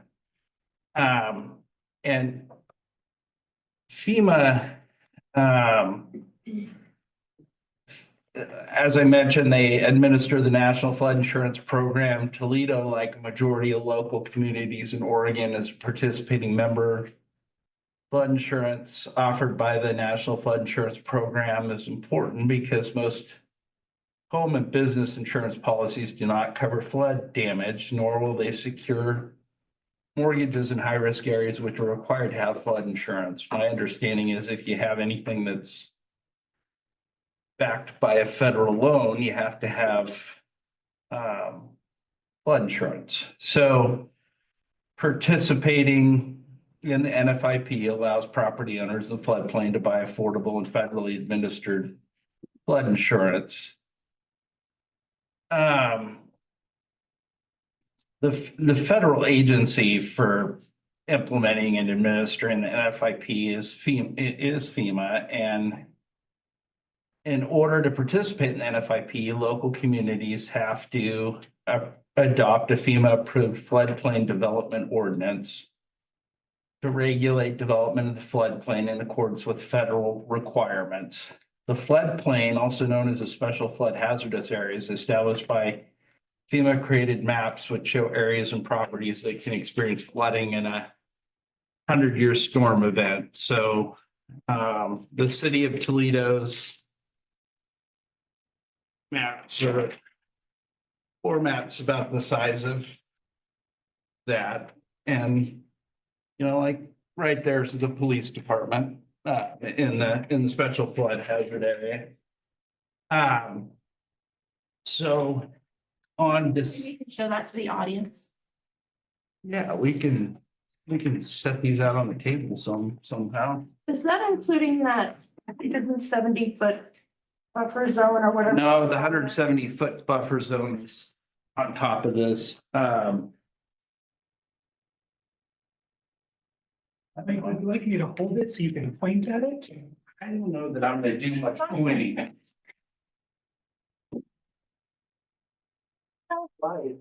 Is there a digital copy available or? There's in the staff report, there's a link to, you can actually go onto a website and put in your address and it will show whether or not it's in the floodplain. So that's in the staff report? Yeah, it's in the public record that was part of the. If you go to the city of Toledo's website, go down to tonight's meeting, you can pull up the staff report. In the staff report, there's a link, click on the link and go to it that way. Thank you. You're welcome. So local communities, cities and counties that have the land use authority in the state, and that's kind of administered down by DLCD, Division Department of Land Conservation Development. It's a state agency. FEMA has no land use.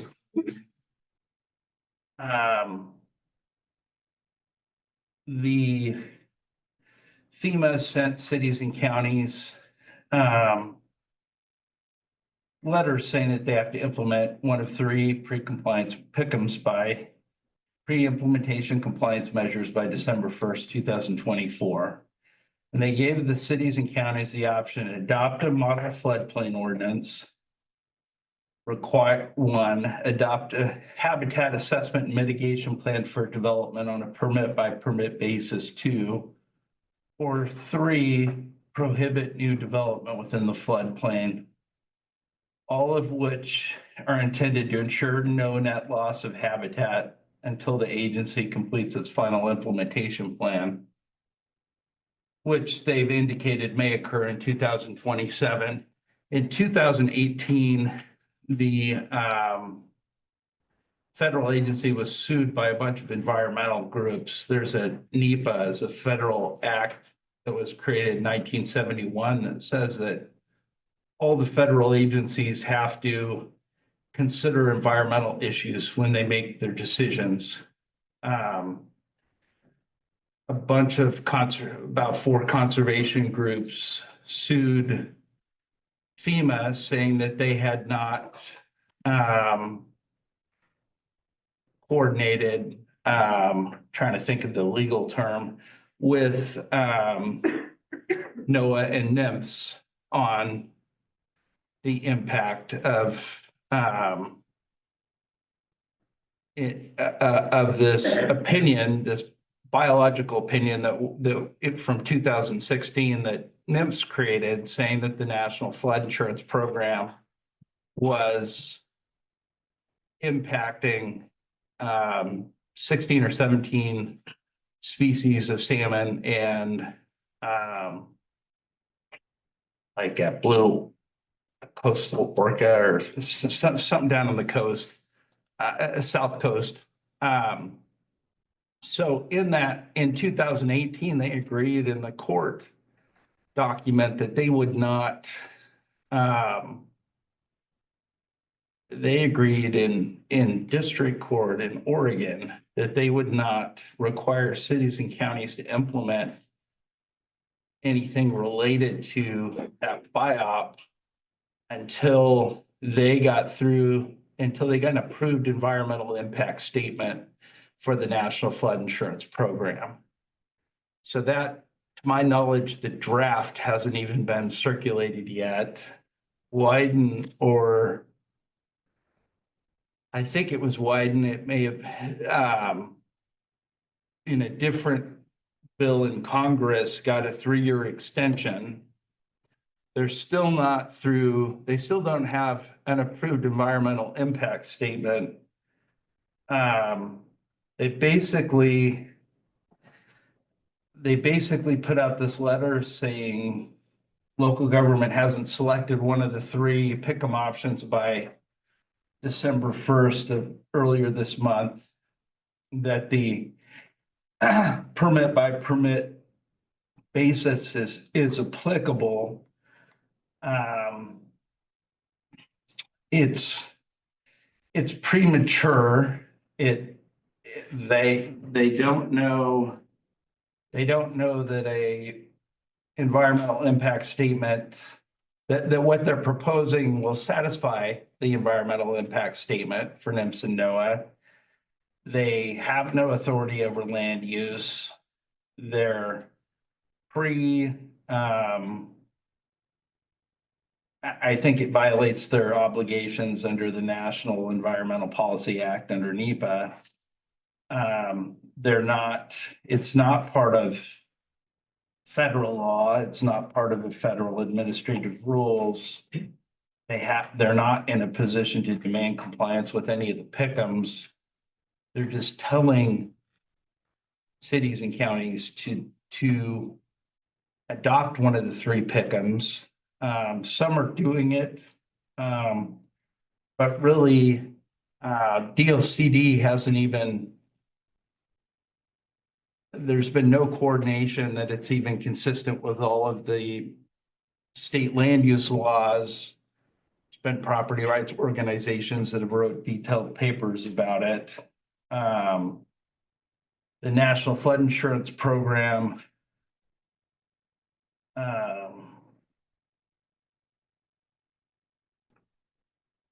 National Flood Insurance Act doesn't have anything to do with endangered species. The federal compliance obligation that we have is in 44 CFR 60.3A2. That it requires only that a community review proposed development to assure that all necessary permits have been received from these governmental agencies from which approval is required by state or federal law. That's what they're citing as their authority, but the pick'em has nothing to do with the permit. The only incidental take permit's the only permit required by the Endangered Species Act. This ordinance will have staff have somebody say, a biologist say that the proposed development of the floodplain will not result in a take, and that thus will ensure that there's no ESA-based permits required. Taking is basically harass, harm, pursue, hunt, shoot, wound, trap, kill, capture, or collect, or attempt to engage in such conduct. May include significant habitat modification or degradation if it kills or injures wildlife by significantly impairing essential behavioral patterns, including breeding, feeding, and sheltering. So what the model ordinance does, the one option, and I initially do a draft version of it. I added similar to Measure 49 waiver language to it. But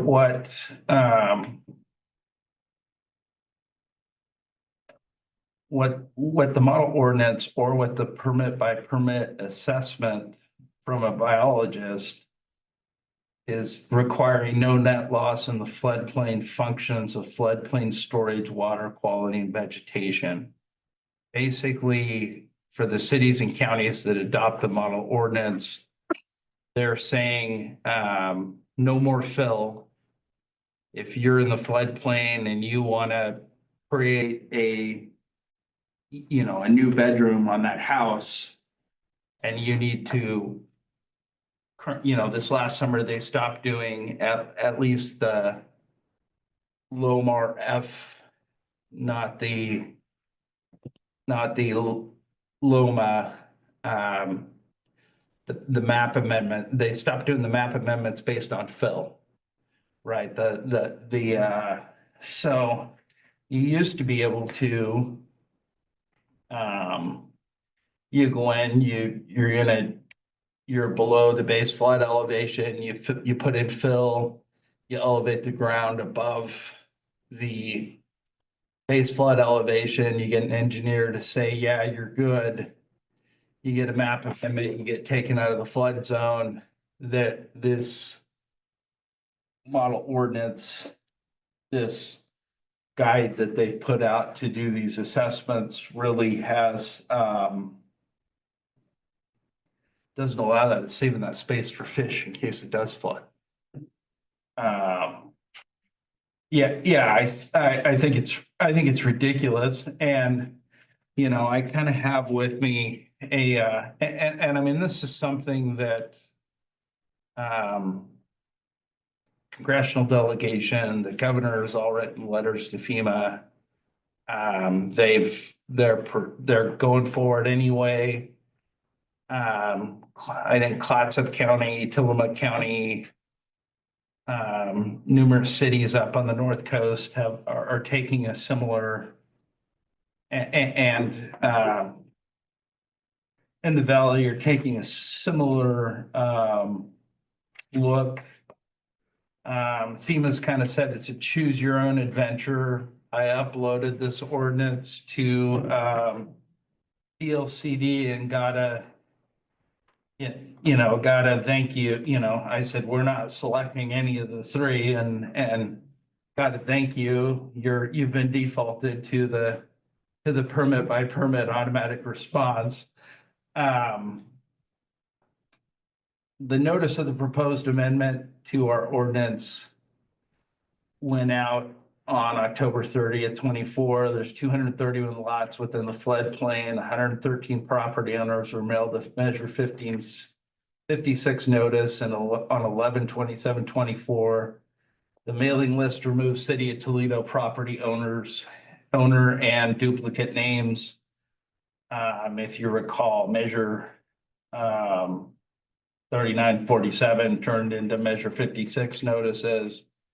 Under state law, if you and the way I read the current, I'd say this isn't legal advice, go talk to your own attorney, but the way I read the current Measure 56 language in the statute, if the city or county were to impact property right that is a farm use, forest use, or residential use, you can get compensation or a waiver of the regulation is what the state law allows. We've done a similar thing in this ordinance. The public hearing notice was emailed to public agencies on 11/27/24 and mailed notices went out on 12/3/24. Public hearing notice was published in the Lincoln County Leader 12/4/24. And 12/11/24, the proposed ordinance announcement was posted in the City Hall, Police Department, and Library on 12/11/24, complying with the requirements that we have for the ordinance. Basically, try to wrap it up.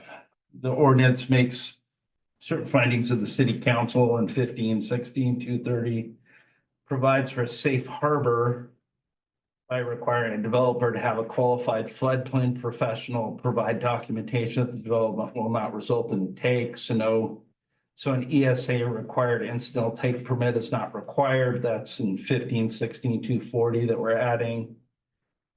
Similar to measure 49 claim under state law. But frankly broader, allows the city to waive or not require compliance with one or more requirements of chapter if the applicant shows limits or that it limits or prohibits prior allowed uses. The floodplain administrator has reasonable belief the applicant would be successful in litigation. 15-16-250 and includes the following clauses: an indemnification hold harmless. 15-16-260 if in fact it does, you know, it is, we do have to cry uncle and get off this path. Severability, 15-16-270, emergency clause, and 15-16-280. The Title 44, Chapter 1, Subpart B, Part 59, Subpart B, 59.24, suspension of community eligibility.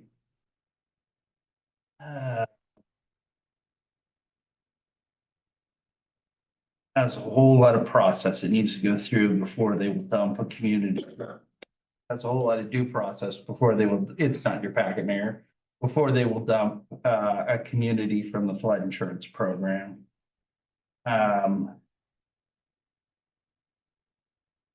There's a 6-month period. There's a flood federal insurance administrator will notify the community 90 days remaining 6-month period. After the 6-month period, there's another 90 days, 60 days, 90 days. But there's 4 pages of very small writing. And so at this point, I think there are a number of, we've contributed $5,000. I think there's a number of cities that probably counties as well that plan to sue before the end of the year. The federal agency, but it's outside, it doesn't have the authority to do what it's trying to do, and it doesn't comply with state law. And we don't have the authority to violate state law to stay in good graces with federal program. So a lot of people have opted to go this way, and that's kind of the presentation. All right. Does any member of the audience need to speak in favor of this ordinance? Talking about the one that you have circulated. Yeah. Correct on? Yeah. Okay, yes, no, I'm in favor of that as opposed to the free pick'ems that they were originally offering. Sir, I'm gonna ask that you come up to the table, state your name, and you can be as brief as you want, or 3 minutes. My name is David AAA, and I'm in favor of the ordinance. Thank you. You. Or anyone else? Yes, sir. Please step forward and state your name for the record. My name is Guy Benoit. I've been doing battles with FEMA since I bought a house in Toledo. At first, the 100-year floodplain was the eaves of my roof. Next, the 100-year floodplain was 2 feet into my basement. I went out and had it surveyed, and the 100-year floodplain was 1/10 of a foot below my basement floor. I am not a FEMA fan. I've spent a lot of money on them folks, and there's no way they'll ever do anything for me. So I'm in agreement with it. Thank you, sir. Thank you. I just add that we have one of our 2 tennis courts over here is in the floodplain area. The other one isn't? And the other one isn't, But it's level. But it's level. but they're the same level. Yeah. Thank you. I understand your heartache with your house. Is there anyone else who is in favor of this ordinance? All right. Is there any member of the audience that would like to speak in opposition to this ordinance? Does any member of the audience who is neither in favor nor opposed to this ordinance, but may have questions about the application, wish to speak? Okay. Staff, do you have any additional information or clarifying comments regarding any testimony presented tonight? I don't, Mayor. All right. At this time, I will entertain a motion to close the public hearing. I move to close the public hearing. There a second? I second it. Been moved by Tracy, seconded by Kim to close the public hearing. Any discussion? Yeah. I have a question. Okay. I just want this to be a black and white, yes or no clarification. I want to tell FEMA to take a long walk off of a short pier more than anybody else. Sorry, Lisa, what? Point of order, the discussion has to be about. Has to be about our motion. It is Close about the hearing. motion. It is No, about. So we have discussion coming up. Oh, never mind. It's for closing the public hearing. Okay. All right, it's been proposed by Tracy, seconded by Kim to close the public hearing. All those in favor signify by raising your right hand. All opposed, same sign. Okay. Hearing is closed at 8:15. All right, Tracy. She's eager. now it's time for Okay, council now, Tracy. discussion. Go ahead, Tracy. Okay. Since y'all heard my, let them take Say a it long again, walk. Amy. Okay, I am in favor of letting FEMA take a long walk off of a very short pier. But I want to make certain as much as we can, because there is a huge risk here if we piss them off too much. I want to make sure that if we pass this ordinance, they are not going to pull the flood insurance for our citizens. Is there any danger of that? Well, I don't know what that is. I can't read that part. Well, You just read it. this is what I just read. that- Okay, but I'm asking you in English. There's a long extended process, due process before they pull the plug on us. So that's a maybe. So that's It'd take at least. a year. we have a choose your own adventure at any point in time. They've said we could adopt one, pick 'em or the other. Yeah, and we told them to take their pickums and shove them where the sun doesn't shine. So that's what I want to know is what is the risk of that? And others have too. Okay, We're having a party, yeah. I regardless, they've got to go through this process. It's gonna be at least 2 years. so we're relatively safe for at least 2 years. Well, Yeah. at least probably a year, I would say. Well, you're gonna have, 6 days, 9 days. they're not gonna come see us until January a year from now. And So- then, And Tracy, I am more optimistic than our attorney is because I have a feeling that since FEMA has not followed their own agency rules, this has not been brought in front of Congress for approval, that they are abrogating a whole bunch of Oregon land use rules, which means that the state will eventually at some point get involved. But here's the process of how, and give you an idea.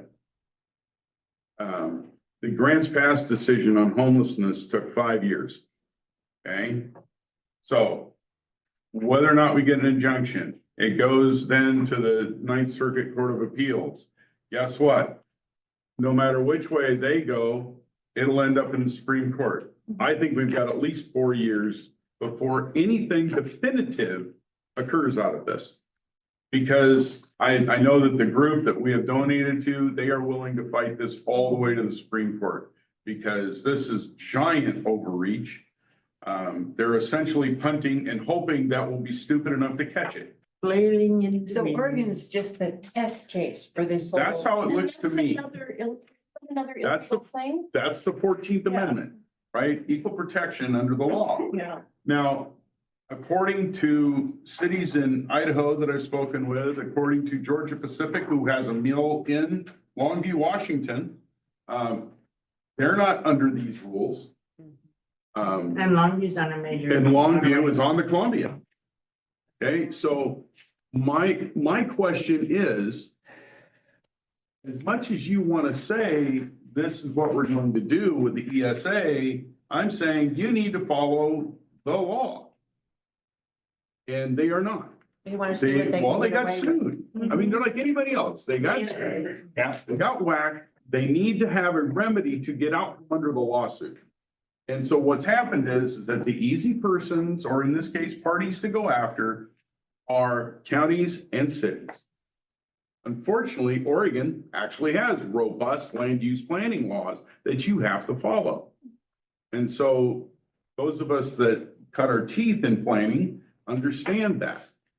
And that's where I think some mistakes have been made on their part. I don't think they understood that a lot of us get the Oregon land use planning system. And this is so far out of bounds, it's not even funny.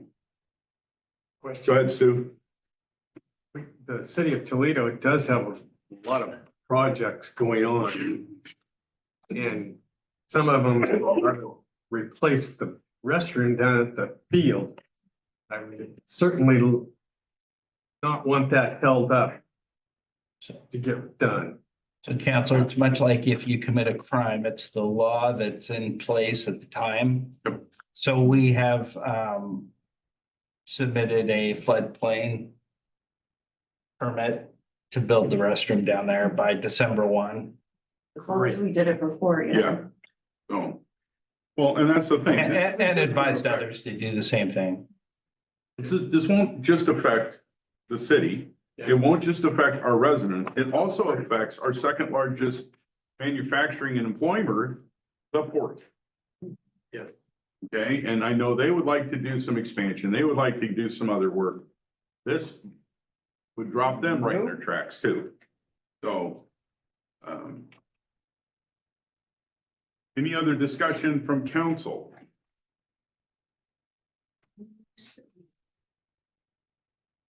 I don't.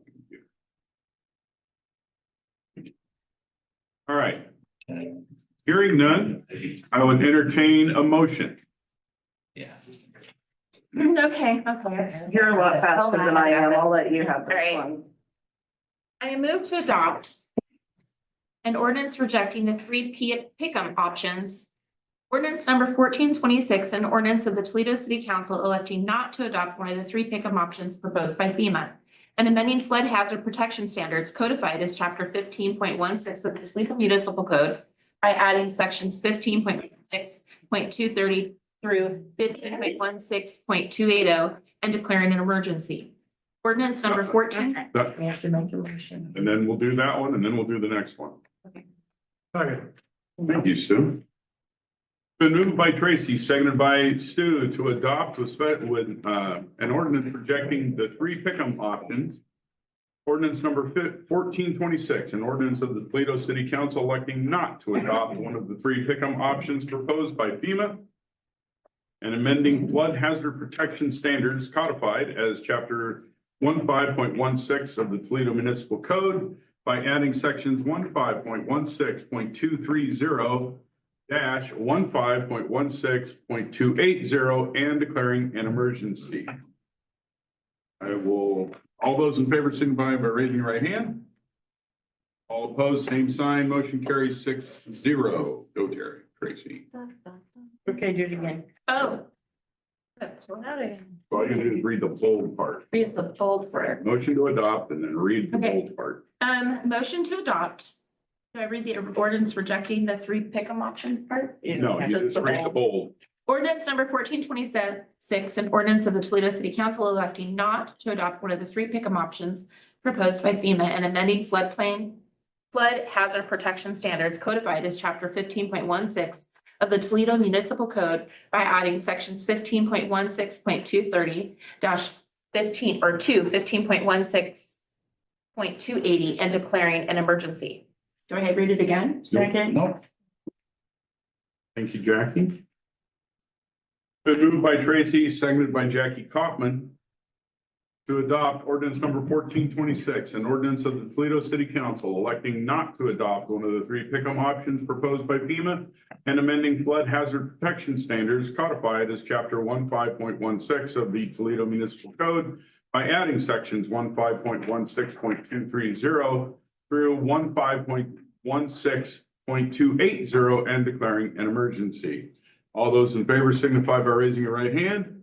All opposed, same sign. Motion carries 6-0. Next, reports and comments. Lisa. Just a quick update on your dais is an updated copy of the 2025 meeting calendar. There were some discrepancies that I had after I made those facts.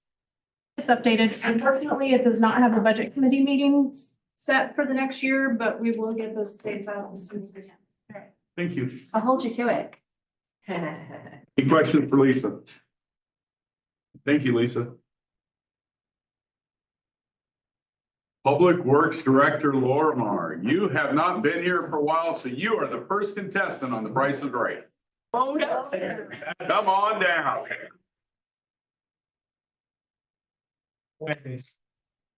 This council there. All right, well, to start off, it was brought to my attention that there was some mold forming on the new public safety building. We had knew that from the past, some of the damage that it incurred. But there was some new locations that the potential was there. Chief Pace, myself, code enforcement, and our public works superintendent, Jeff, did a walkthrough, and we found some new spots that could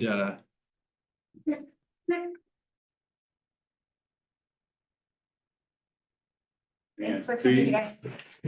I'm out. Some potential new spots that we're gonna have subject matter experts come in and give us a report on it and get a path forward. At that point, we'll try to figure out what we're gonna do with the folks that are doing the renovations. Yes, now just to be clear, this is on them. Yes. Thank you. That was the emphatic yes I needed to hear. Thank They will you. be correcting all of the damage that was caused. Good. Do they know that yet? I've had conversations with their lead on the job. And if it needs reiterated, I will do that. No, that's beyond my scope of, no, that's your job. Tracy doesn't get paid enough. No, it's not my duty. Yes, go ahead, Brian. All right, our three new hires in Public Works, they're doing well, and the crew is happy to have them on board. We have had a few portions of sewer main on the French Street replaced, and we'll be looking to have the entire stretch of sewer lined with CIPP. That will help with the I&I and reduce the fluid in our sanitary sewer system, ultimately reducing the process necessary at the wastewater plant. We've had one repair made on Southeast Alder Way. We're looking to have the second made also, and we'll do the same. The bids will be out for CIPP lining. We have a water line fix that is scheduled to take place tomorrow. It's behind the residence at 1174 Northwest Spruce Street, if that sounds familiar. But I haven't there'll be talked to him. four meters and four services that'll be out of water for a short period of time. Hopefully, they're gonna replace the line and then attach the new services to it. But door hangers have been sent out. Other than that, that's the most I've got for an update. And as Mike had mentioned, fortunate to have our Lancy remind us that we need to get the building permits, get things submitted for building permits for sorry. It's been a long day. Yes. Down in Memorial Field, and to segue off what Mike mentioned about the tennis courts too, we do have an estimate to have it resurfaced, but the estimate would not be able to get to it till the earliest of June of 2025. So we're gonna ask for an extension on that, the grant that we received. Right. Okay. Yeah, in a nutshell.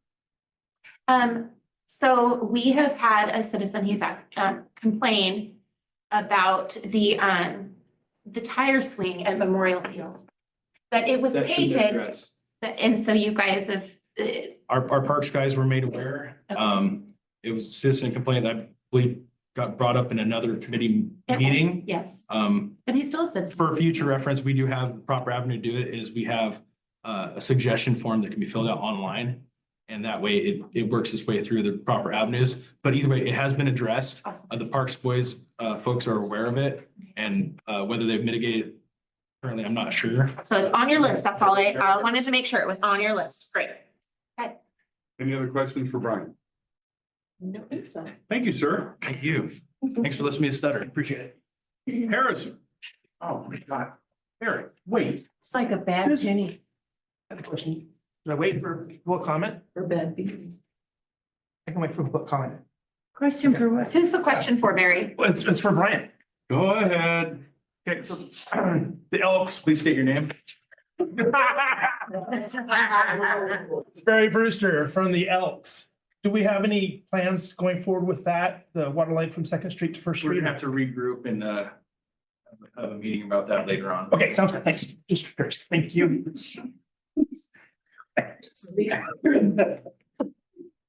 Friends. He's out there because he has a cause. And he doesn't want to interrupt that.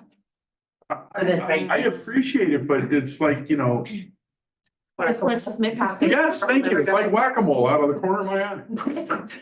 Harrison. All right, first off, the painting, the wraparound mural in the children's area is complete.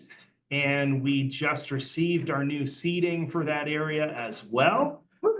So many thanks to Julie Chapman, of Chapman Painting, Susan Gilmon, and Georgia Pacific. And of course, our ever industrious Public Works Department, who received that furniture delivery for us. For facilitating those improvements, I highly suggest you come down and take a look at it. It really is something. The artist Peter Erskine will be creating a custom art installation for us as part of his 100 Libraries project. He uses sunlight as a medium. He basically engineers indoor rainbows. You can see some of his work. He's got his portfolio is online, and he gave me a call this morning and said he was about 20 minutes away. And he showed up, he and his project manager, Johanna, and they took some measurements. They looked at the whole space. And so he's gonna put something together for us and donate us. And it's really fantastic. ERSKIN. With an E, yeah. So that's happening. We'll keep you all posted on that. The Seashore Literacy Ukulele Group, the Slugs, will be coming to the library at 1 p.m. this Saturday, the 21st. There will be Coco, there will be Santa.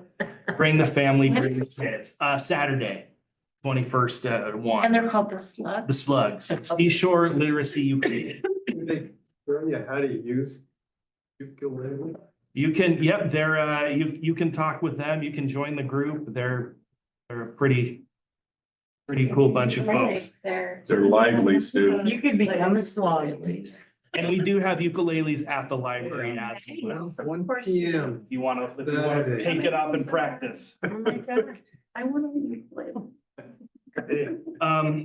January 27th is International Holocaust Remembrance Day. On January 25th at 2 p.m., we'll be having a Holocaust Remembrance program with guest speaker Deb Marauka. She'll be recounting the experiences of her mother, Holocaust survivor Eileen Hoekstra. I'm hoping I'm pronouncing that right.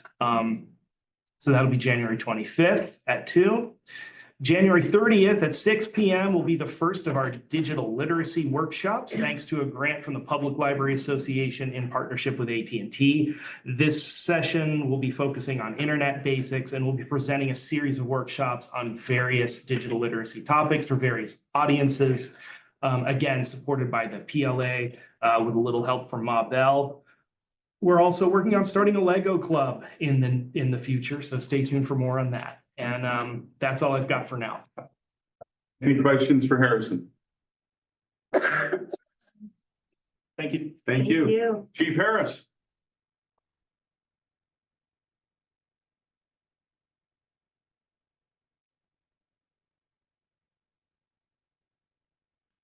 Council, Mayor. Short and sweet. We had 61 calls for service since the last council meeting. 40 of those have been answered by volunteers. So we're very thankful for them. The fire department sponsored appreciation dinner for the responders that we have right now. We had about 30 people present. We had that this last Monday. And then the parts for engine 41 that we talked about at the last council meeting that I was at, that's been ordered. And they're planning to get that in here soon. So we're also working on some inspections around the city, trying to work with the code enforcement team at the city and also with the state fire marshal's office, moving forward with that to get some of the inspections up to date throughout the city. Any questions for Chief? Yes, go ahead. You said you had 61 calls.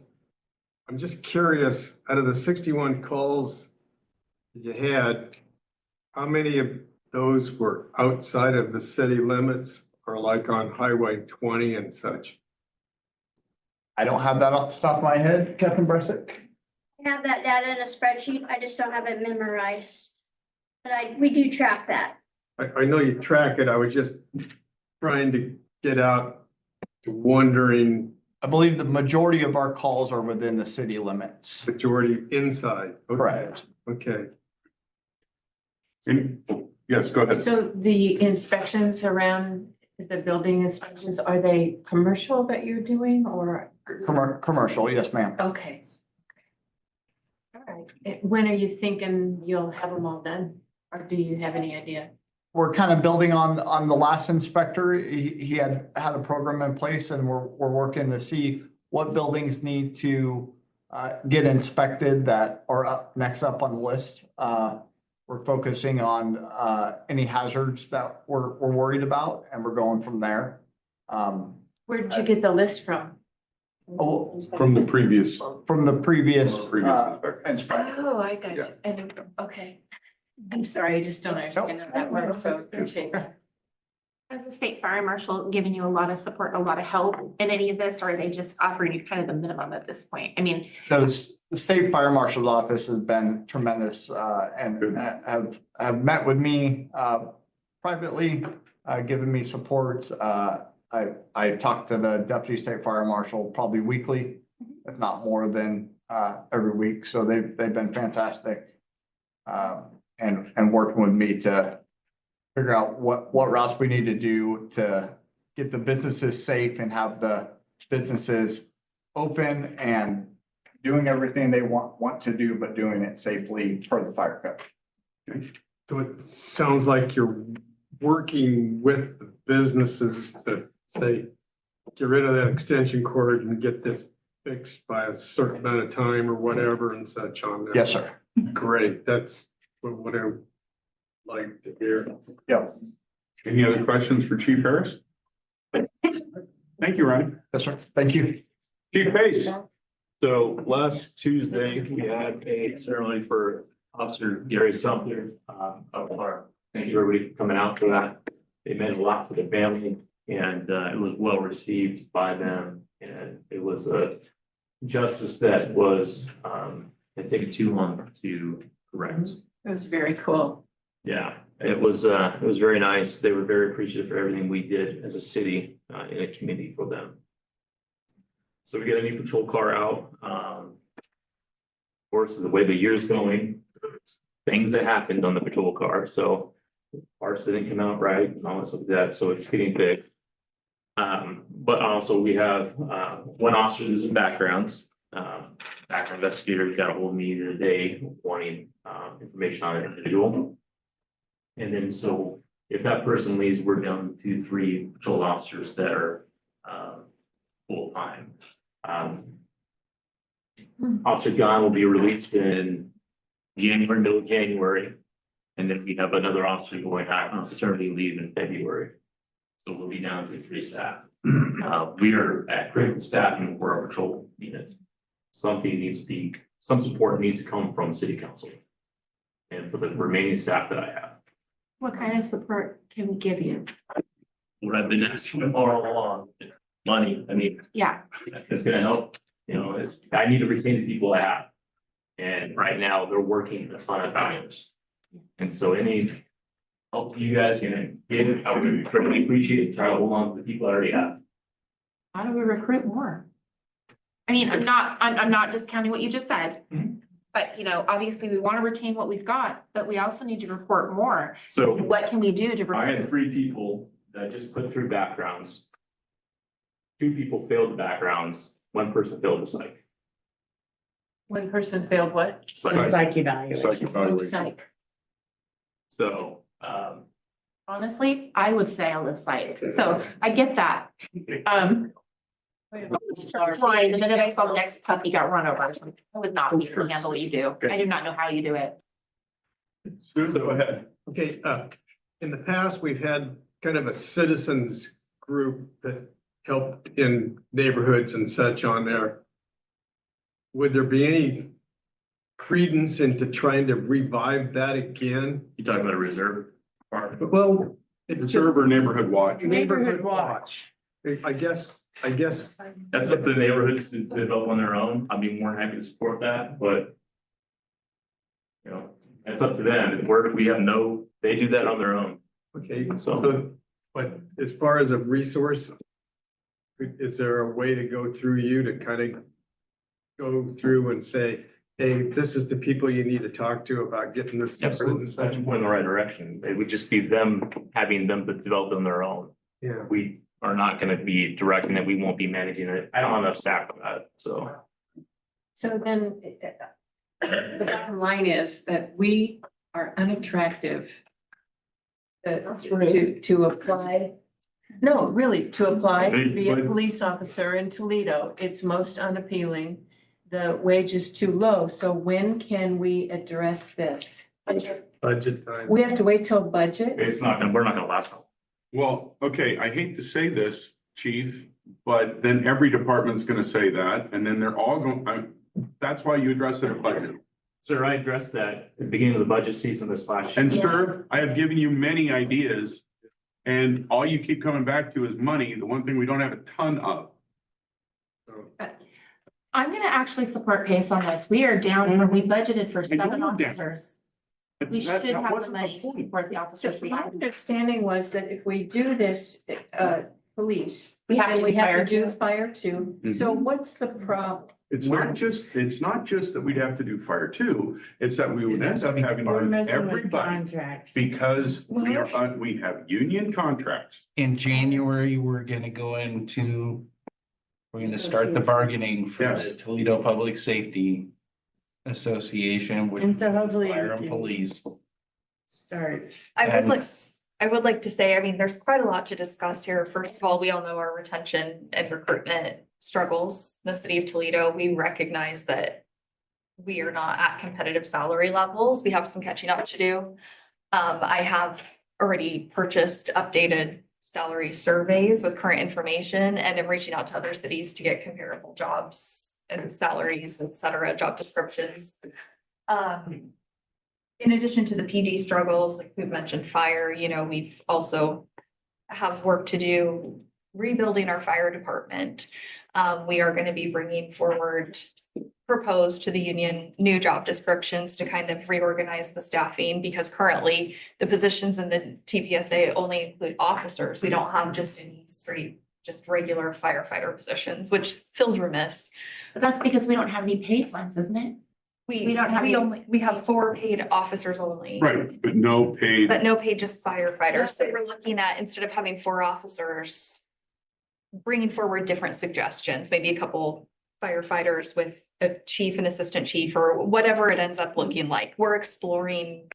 Amanda, do you think this conversation is a little premature since we haven't even had the investigation presented to us? And this, regardless of personnel, who comes, who goes, who's here, we need to look at the foundation of our department. What we're doing, what's come out of this is there weren't proper contracts in place, there weren't proper policies or procedures. So we're looking at all of this. I don't care if everyone goes or no one goes. We have to look at the way we've been operating. So this is all gonna be revisited regardless of the I mean, investigation. I think one thing that I think is getting lost out there, missed out there is these investigations and these paid leaves are temporary. They are. They're temporary until the facts can come out and there can be a thorough, impartial investigation. And we can't discuss details because of that, because we need to protect everybody involved. And if that means that, we go, our fire chief comes back or whatever, then we can go from there. But I do appreciate that, there are things that you guys are identifying that are gonna need to be dealt with regardless. Yeah, yeah, so this is not in terms of the investigation or the personnel, this is just taking a look at the functionality and some of the things that are just remiss. As we've been looking at what's going on, there's things that just haven't been in place that should be in place. So going into negotiations, and just moving forward regardless, we're looking at these things. And we'll be working with staff and the union on all of that. So I'm sorry to be slow on this. What is the time frame then? So negotiations in January, you said? Starts Start? is the intent, and we'll probably go through June, I believe, is what the So we're gonna, union attorney suggested. We have to do something now. If we lose our police department, then what? We've already lost our dispatch. But, Well, we can put it on the discussion item. We need to. Down the future. just realize that I need people to come with a realistic expectation here. what do you mean by that? Okay. All three, Newport, Sheriff, and Lincoln City offer way more than we do. I know for a fact that Lincoln City's paying double overtime and a $20,000 bonus if they last a certain amount of time. All three of those departments are struggling to fill all of their empty spots. What I'm trying to drive at, if it's just money, we will never have enough to keep up with those three departments. Because we don't have a little thing called transient lodging tax that we can backfill everything with. We operate just off of our property taxes. And so there is no way we can keep up with those Joneses if we're just talking about dollars. Okay? Because it's a fiscal impossibility. So what I've been trying to get at, give us some other options that would help to attract people here to be here. I know we're gonna be a pass-through organization. People will be here 3 to 5 years. I can live with that. But we gotta get them to apply. So when you say give us some other options, to whom are you directing that question? I have directed that question to management, when Doug was here. I've directed it to Chief Pace. What are other options? Is housing one of them? Is a stipend for driving from the valley an option? There are so many other things that I can think of just off the top of my head. What can we do to add carrots? Okay, because we're gonna have to. Because we can't compete on a straight fiscal basis with those other three agencies. Mike, is this a matter of them wanting us to pay them what Lincoln City's paying, or just a matter of being able to afford housing here? It's a Then matter, you have to pay what Lincoln City pays. Because I don't know if you've noticed, but our housing here is $400 a month more than it is to be in Philomath. I'd like to hear Chief's I would like to answer. hear what he has to say. currently, the problem is retention. If we hire somebody, it's gonna take about a year to get them out on the road. So I'd like to retain the people that I have. Absolutely. So I'm not asking to be comparable to everybody else. I'm just asking for just a little bit more to show them, hey, we recognize that you're putting all this extra time in. We're gonna give you 2%, 3%, I don't care. Right now, it's an emergency, contingency. They'll let you know here as a city council that we understand that you're pushing yourself, that we understand that you're taking time away from your family, that we understand all these things. It's just showing that they care, that you guys care. That's all I'm asking right now. Something for retention. But my dispatcher, Katie, would like to add a report as well, if that's okay with the council. Sure. Go ahead, Katie. Okay. Wherever you are. You still there?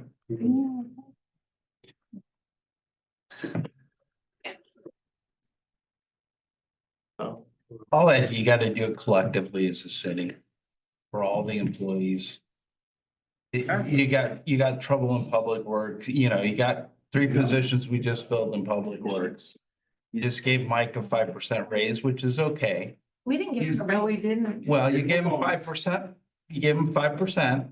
But he already had. That he was taken away from him. No, we. Well, He was supposed to. it didn't have a date on was it. Taken away. That made him the highest paid employee in the city. Okay, who works more? And show me one person who puts in more hours than Chief Pace. One person. Show them to me and I'll say you're right. I'm just saying it needs to be done collectively as a group. Okay, Wait, that 5% was already approved last budget. yeah. And then It was taken. it was taken away. City manager took it away without, we have no We idea don't, why. okay. Well, we are diving into places we We should not be shouldn't be. talking about. Okay? Well, I will staunchly stand by what I was the one who was responsible for the amount of Chief Pace's bonus. And I will stand behind that 100%. Anybody that doesn't like it can run a recall and sit up here in our seats and deal with what we're having to deal with. I'm so tired of us all being criticized and our employees being criticized when you're giving them half as much as they need to do their jobs. I don't think anyone up here disagrees with him getting more money, okay? Then we have Well, to my quit kicking it point down the is- road. But my point is that's just it. It's down the road. Because here's what happens, okay? Mike becomes the highest paid. What happens if and when the city hires a new city manager? Mike's making more than the city manager. Well, that's got to be rectified. Okay?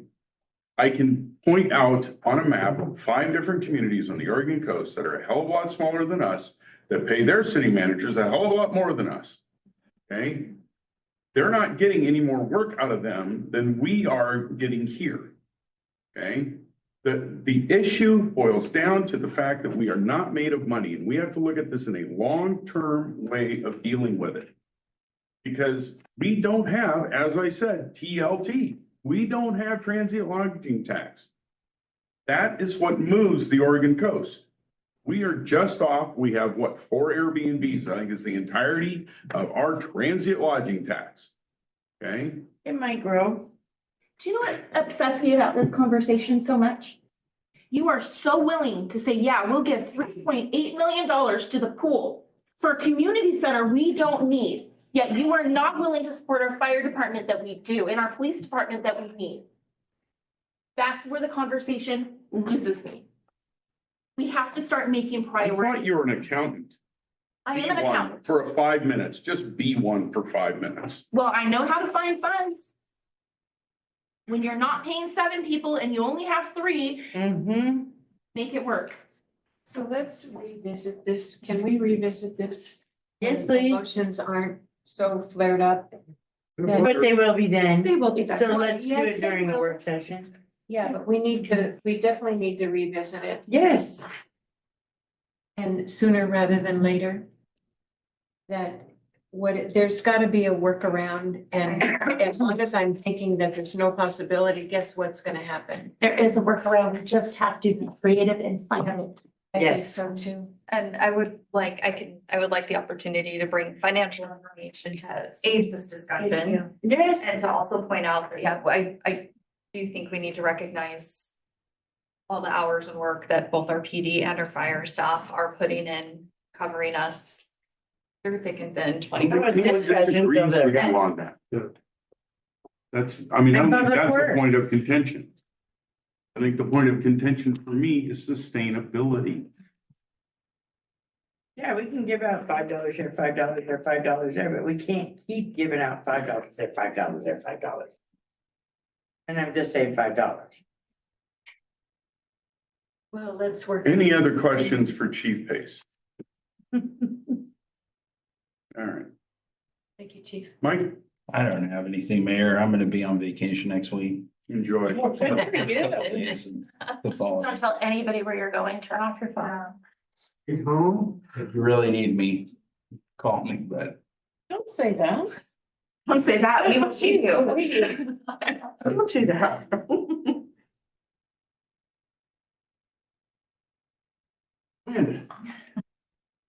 Well, not too much. You've heard a lot of what's been going on lately. I'm very busy.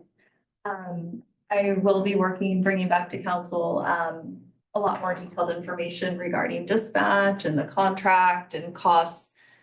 The first meeting in January, so we can have a more in-depth discussion. We also have received, or the city attorney has received the fire investigation. So once I receive that report, we can start working through it, making determinations, and we will be scheduling an executive session so we can. The city attorney got that last night after work hours ended, and tomorrow are the final interviews for the other investigation, which should be wrapped up in the next couple of weeks. Will we be given copies of the report, or is it just gonna be shared in? For the fire investigation, I'm going to read through everything thoroughly and then just prepare a presentation instead of having everyone read it and come to their own conclusions. I'm gonna have to go through, there's not only the report component, but other aspects as well that need to be included. So Gotcha. we're gonna have a full discussion about all of the findings as soon as we have So is everything. there any way that we could view a condensed version of it? I talked about that with Tamara, the Deputy General Counsel for CIS. One option that has been done in the past is the attorney goes sit at a restaurant and you guys come and read through it and then leave. The two different outside investigators, both from Miller Nash, both volunteered to do a presentation if needed on the findings. And one came in late last night. I talked to Tamara, was available today at 2:45, and we talked right before came in here. But the other one should wrap up. The final interview should be tomorrow. City manager. And again, the charter says the interim city manager has all the authority of the city manager minus except can hire and fire only with the consent of council. So that's kind of what your participation will be in with the first investigation. And frankly, I think there's some overlap in both. I mean, there might be, there's information about each person and the other, and Tamara agreed with me and suggested today that it might make sense to wait for both of them to get finalized. I kind of don't feel right about that. I think we need to be expediting them. If we can't expedite the one, then let's do it. And- The sooner we get these, and unless you think waiting for the other one will withhold vital information for us to make a decision. And I don't really know the answer to that, counselor. Because I don't know the answer to that. That's frankly why I said, call me if you need me next week, because if we do end up doing an executive session, need to be involved.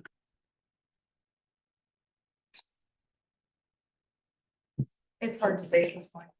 It really is. So basically, I would trust your judgment on whether you, after evaluating it, them, whether it would be prudent to wait as opposed to doing them singly. I'd like to do them one at a time, but. Well, we won't see the issue is the last interviews will happen tomorrow. And it will take a couple weeks for her to write the final report. That's right. And so the Is it fair to make the other two? I don't know that it is. I don't think so. Well, I would, So maybe we I'll want say to, while there are overlapping persons, or things that are gonna come up in both, I think that we can make a decision with fire based on first investigation. And there may be information that's relevant to the second investigation, but you will already have that presented to you before receiving the second investigation report. For us to make a good informed decision, I think we need all the information that we can possibly get. I agree. Because this is a pretty high profile. well, I would recommend on that vein, sitting down with Mike at a restaurant and each I'm of going us to. reading the report. Yes. Why does it have to be a restaurant? somewhere away from here, in case you have questions. Oh, I understand. So that we're not giving Just you. go in your office or something, okay, yeah. Yeah, so that we're not giving you a copy. So if we're all gonna, You can use Brewster's Whimsy anytime you want. I'm gonna bop you on the head. so I've got a building that's if we all decide to go and do that together, we need to have it posted, right? Well, I don't think we You're can do ahead. it. We have to do it one at a time. One at a Yeah, time. otherwise it's an illegal. That's thing. what I was, that's why I was asking. All right. Any other Maybe I can questions have for 2 Amanda? copies and 2 at a time, but. You can't. Or you have to. I guess the other option would be we each have copies and we have a prolonged executive session that we can review them and ask questions in. That's the way we did it before. It's long. It's very long. It's long. How long are you gonna sit in that restaurant? As long as I keep pumping them And full of who's coffee. buying your food? Well, you don't all have to go through it on the same day. I'm just saying, this could be different days. Okay, well, I'm sure the audience is like, yeah, we're over this. So. Yeah, and there is, there's not only the output of the investigation, but then there's I want to give you the full presentation of Yeah. not only the investigation, but also things that have happened in the interim during the course. I think we need all of them. This time, I agree. I want you to have all of the information. So. Any other questions for Amanda?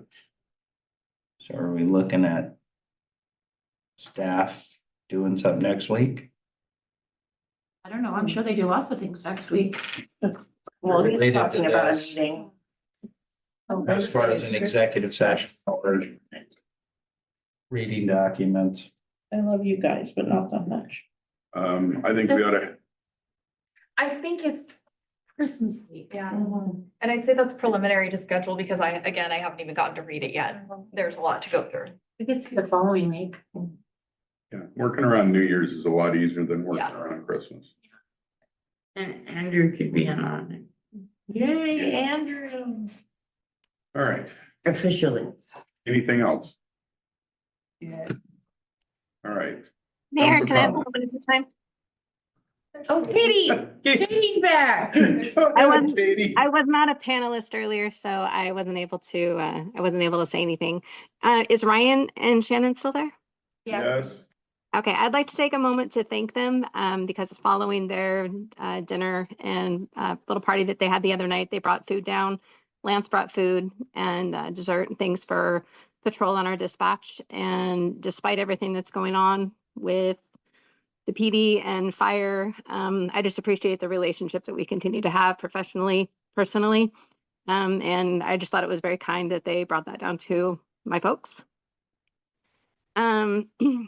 Beyond that, part of what you guys were talking about, and I don't want to ruffle any feathers, but well, I'm going to anyway. I know that the verbiage that's been used in regards to the financial sum that Chief Pace received has been said it is a bonus. That has created a huge amount of commentary, both online and in person, for parties that have addressed him, for people that have come to us in dispatch and in patrol.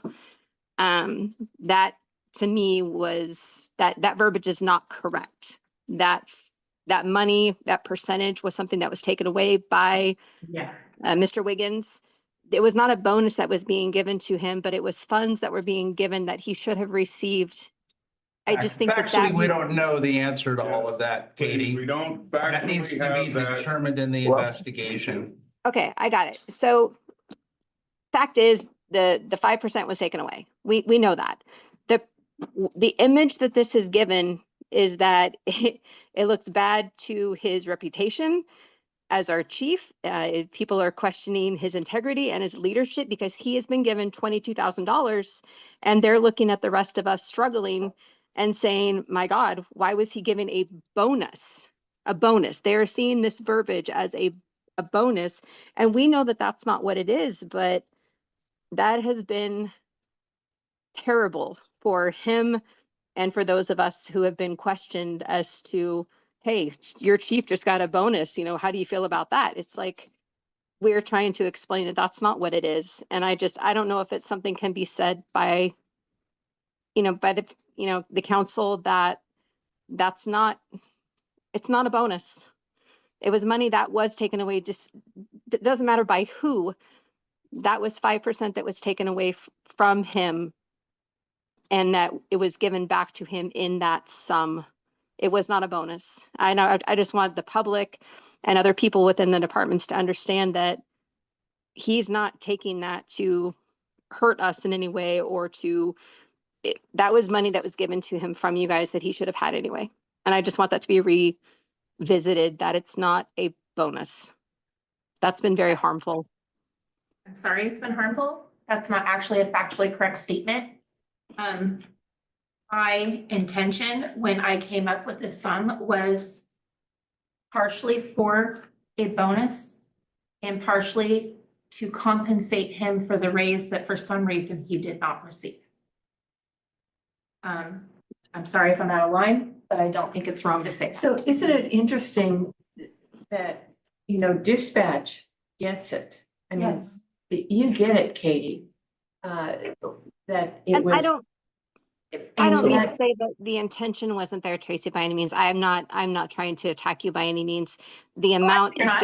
No. It just sounds like it was all a bonus, and that large sum, when it's like, oh, hey, we're giving you a bonus, that's all the public has heard, is that money was a bonus, and they're hearing that dispatch is leaving and that patrol is struggling and that chief just got this large amount of money. I don't think it was understood properly. Perhaps if these people would bother to show up for city council meetings and would actually hear what's been said, they would know. I understand that. I understand. I just don't know if it can be revisited, that I don't know. It bothers me. Let me see if I can explain the conundrum. Because the conundrum is that we did not give him a salary increase per se. We did give him a bonus to make him whole from the 5% that he was supposed to have been getting this whole time. It had to go in the form of a bonus, okay? Not as an official salary bump, because we'd already done that. This was just bringing him whole, and so when you write that down, it's considered a bonus. Okay, so it was a bonus. It was a bonus to bring him whole. As long as the people out there somewhere here, it was a bonus to bring him whole because he should have had a large portion of that anyway. I just think that in general was missed. And Tracy, you're right. If more people came in, they paid attention, word spreads like wildfire around this place, and everybody wants to start arguing and throwing things out there. And I just wanted to say that we have felt that, and to stand up for somebody to say something for him, because sorry, the man's not going to get up there and say anything, but we have all heard it. And I know that things have been said to him and it's been brought up to us. And I just want it to be known that people think that it was a bonus and that it was given in addition, and making it look like we're being forgotten. And that's not the case. And I understand that. That's really all it is. Yeah, to Katie's statements and saying that there is a group of folks who are making these kind of statements, and I've heard it from these same people and seen it online from these same people who are spreading this narrative that are also spreading the fire narrative and a lot of this other stuff that's going around. So there's some, intent there. There's some persons who have their own reasons for speculating or saying the things they're saying. And I do appreciate our staff. I appreciate the hours everyone's putting in. I'm very thankful for Chief. I appreciate council recognizing that, trying to make him whole. I know that council appreciates our PD, our dispatch, our fire department, everything they're doing. And we appreciate all of you. Yes. Haters are gonna hate. It's unfortunate. That's awfully Gen Z of you. I know, that's why I'm evolved. I'm working very hard to get, there's an awful lot to do in a very short amount of time. Unfortunately, there's a lot of things that have been coming for a period of time, and we've had a few things culminate all at once. I think our staff is doing a fantastic job of navigating the situation. I think it's really interesting. How many on council have heard the comments about Chief Pace's bonus? Well, of course you. Yes, it's that beautiful neon concentric circle on my. But, you know, I mean, isn't it interesting that they don't come to count? I mean, we're accessible. They have no interest in coming to council about it. No, Well, you can because, make up stories. It's so much more fun than Yeah, actually finding so- out facts. you know, If you let it with facts, then it doesn't come out. Yeah. I just have a heartache over this, especially for you, Chief, because you certainly don't deserve it. You know, just let me have them. Just kidding. I'm such a blowhard, so. So we need to make it plain that it was a bonus to make whole, To make whole, exactly. not the bonus, bonus to make whole. Thank you, Katie. Okay, Do we need to publish it somewhere I think we on just social did. media? I think we just did. I think we Made it just did. smart. I'm sorry. Council comments. I'll start with Tracy. I just made that. Trying to avoid social media. I am, It's great. Do it. this has been very frustrating. It's frustrating to be up here in a seat and know enough details to know somebody's wrong. Or know enough details to know that there's more to the story and we don't have the answers. And then be attacked both personally and collectively with misinformation. And have your children attacked. And have my children attacked. This has happened. And I have to remember how much I love this city and how much I love the people in this city. And I have to remember, I know that issues like this, we will heal from. We will get through it. The truth will come out. The decisions will be made. And in the end, but we have to know the facts. And so I appreciate my fellow counselors in our different, I mean, it seems like we don't get along when we're up here sometimes. It seems like I'm mad at everybody on this council. And yet I think every one of them knows that I'm their friend and I'm their neighbor and I care about them. I'm passionate about things, but lately I've just been very upset a lot. And, but I also am committed to standing here and fighting for what is not only best for the citizens of this town, but also what's best for our staff, our public works departments, our police, our fire, because they deserve all of our support through all of this. Conflict is not easy to see and it is not easy to be in, especially when you have to remain quiet when you see it. So, I really do appreciate the turnout that we had tonight, though, with all of the citizens. Yes. Regardless of their, regardless, every single person. I wish it was like this every week. Yep. I understand people are busy, but if we don't hear from you, it makes it really hard to represent you the way that you need us to. And so I just want to let you guys know that we appreciate you, everybody in the public, we're here for you. And that is our goal up here, and especially mine. I'm not on city council to give up my every Wednesday nights just because I don't like my husband or he smells bad. I'm here because only on Wednesdays. He smells great the rest of the time. But I'm here because there's a job to do and somebody needs to do it. And I'm grateful that I'm not doing it alone. So I think that's all I have to say. Jackie? I already said mine. Stu, I'd have to say, I have truly loved this town. And I've put a lot of energy into it for the last, well, more than 20 years. Yeah.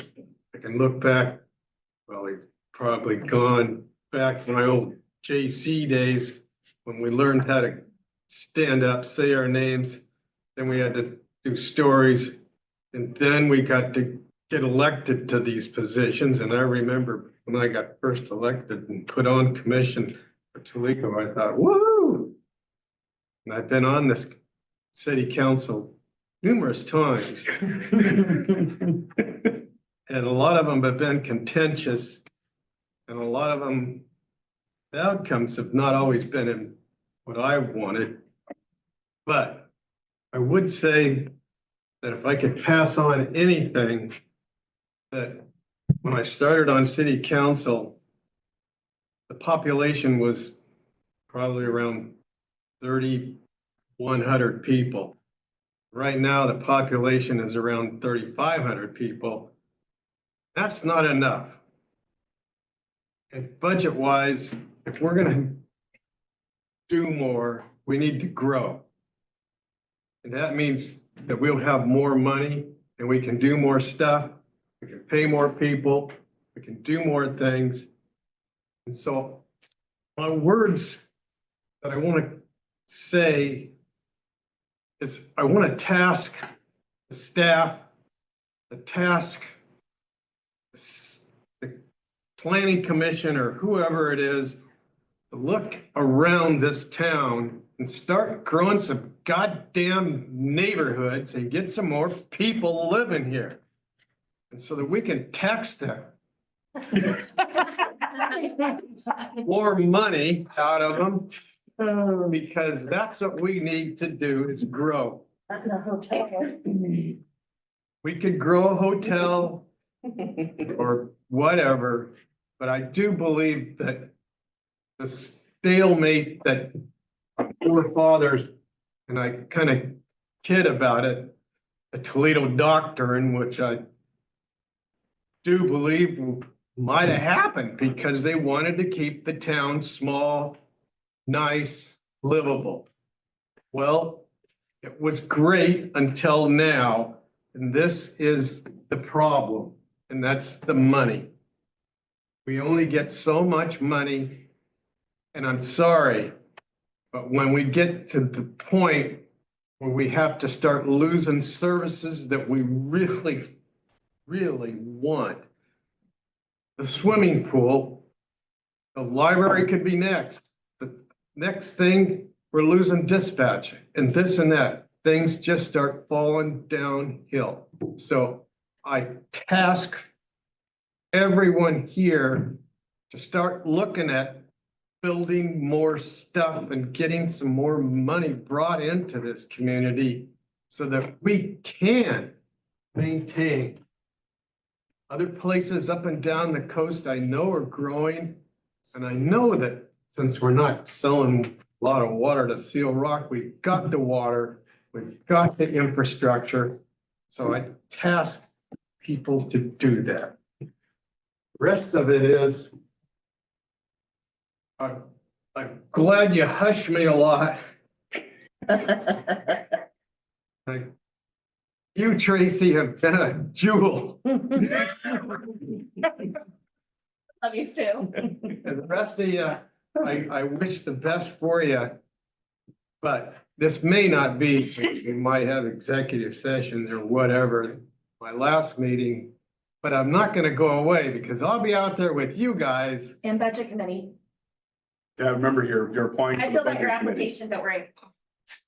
Okay. Kind of in trouble last time. But anyway, I will be out in the audience and I will participate still in Toledo. So thank you very much. Thank you, Stu. Thank you, Stu. Jackie? Here you go. You know, I gotta pee. That's the best moment of the night. There's some things I'd like to say, but no, my bladder needs better attention, so I'm gonna pass, but not pee my pants. Okay. All right, note, I would just like to throw it out there that the city council is not paid. The mayor is not paid. For anyone who's listening, I've heard rumors about us being thieves and liars, and I don't know, it's insane to me. If I could be a thief, I would. I'm getting paid nothing for this. Nothing. None of us are. The payment is all the love we get from you guys. Which sucks right now. Hopefully next year it'll be better. Fingers crossed. That's all I'm saying. I'll try to be brief. Oh, good. Yeah.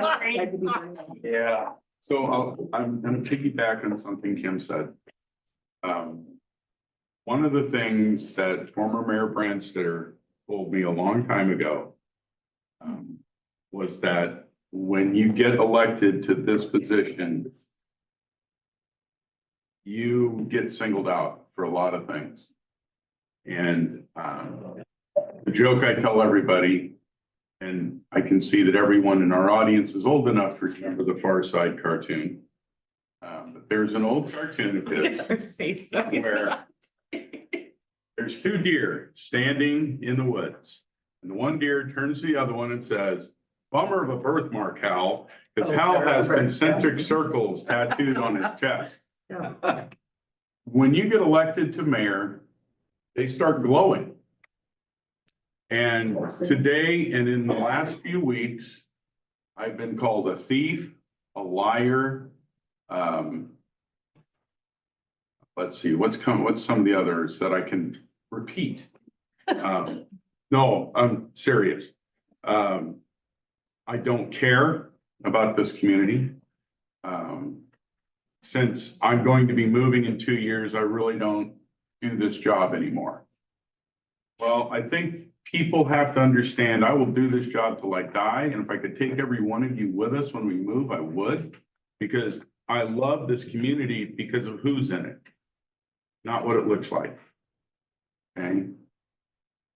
My family and I moved here 28 years ago, and I fell more in love with this community every year we've lived here. And the whole ruckus around everything is frustrating to me because I would love to say something, but I can't. And those two words, no comment, seem to irritate people more than anything else you can say. But there's nothing else I can say. All the people that are involved in all of this are all my friends. They're all people I've known for years. Work together with them on projects, work together with them here from council. So it does matter to me how all of it turns out. Whether it's in one department or another, it doesn't matter. I know them all.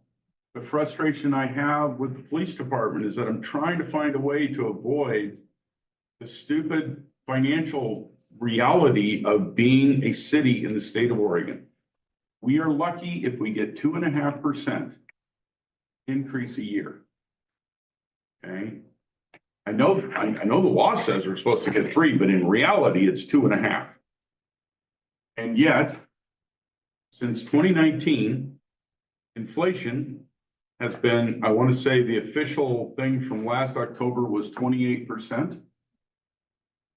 But I can tell you that the inflation for just housing in the last 4 years here in the county has been 75 to 100%. Okay. We can't keep up with those numbers.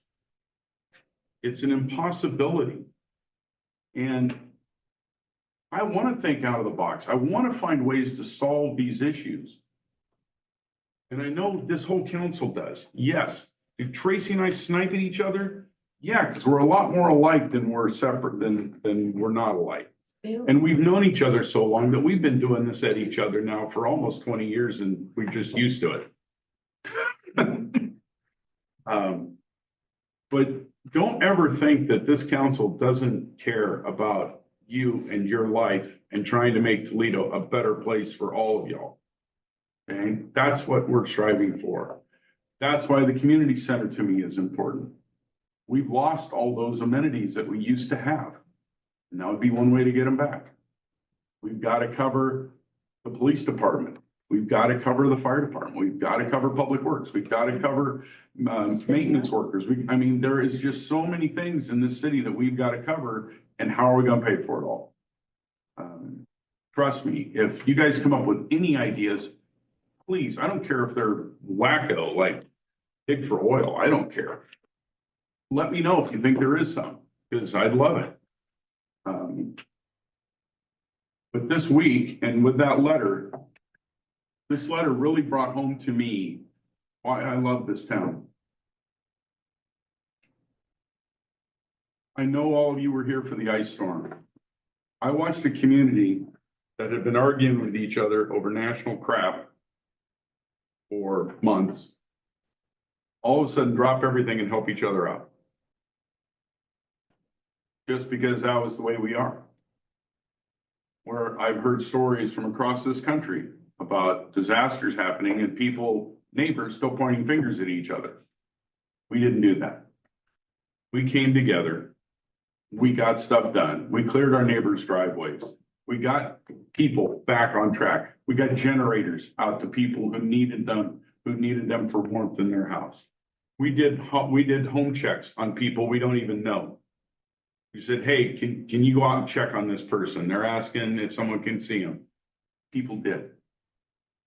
This is a beautiful and absolutely wonderful community, and I don't want it to lose that. I don't want us to lose sight of that in the midst of these trials that we are going through. So spread the word. We're not boring. We're not a bunch of people who sit up here and just, yes, sir, no, sir, thank you, sir. And I promise to be spicy every meeting. She never She fails. is, she brings it, yeah, she's spicy. me. She never fails me, okay? And Andrew, you've got to step up and fill this guy's shoes. Okay? You have to ask Rod lots of You have questions and to ask ask me him lots of questions. and make sure he's on his toes, because Yeah. Stu keeps on. Yeah. Squatty area. Yeah. Do I have to call myself a rabble rouser every week? No, Just show it. no, just do it. I definitely don't think it's a mill. But please, when you go out tonight and you see your neighbors, think of them like you do every day, kindly. Help them out. Make sure that we're still that community, no matter what crisis we're in, no matter what's going on around us. We are still the great city of Toledo, and we welcome you. Thank you, Andrew. With that, we are done. Good job.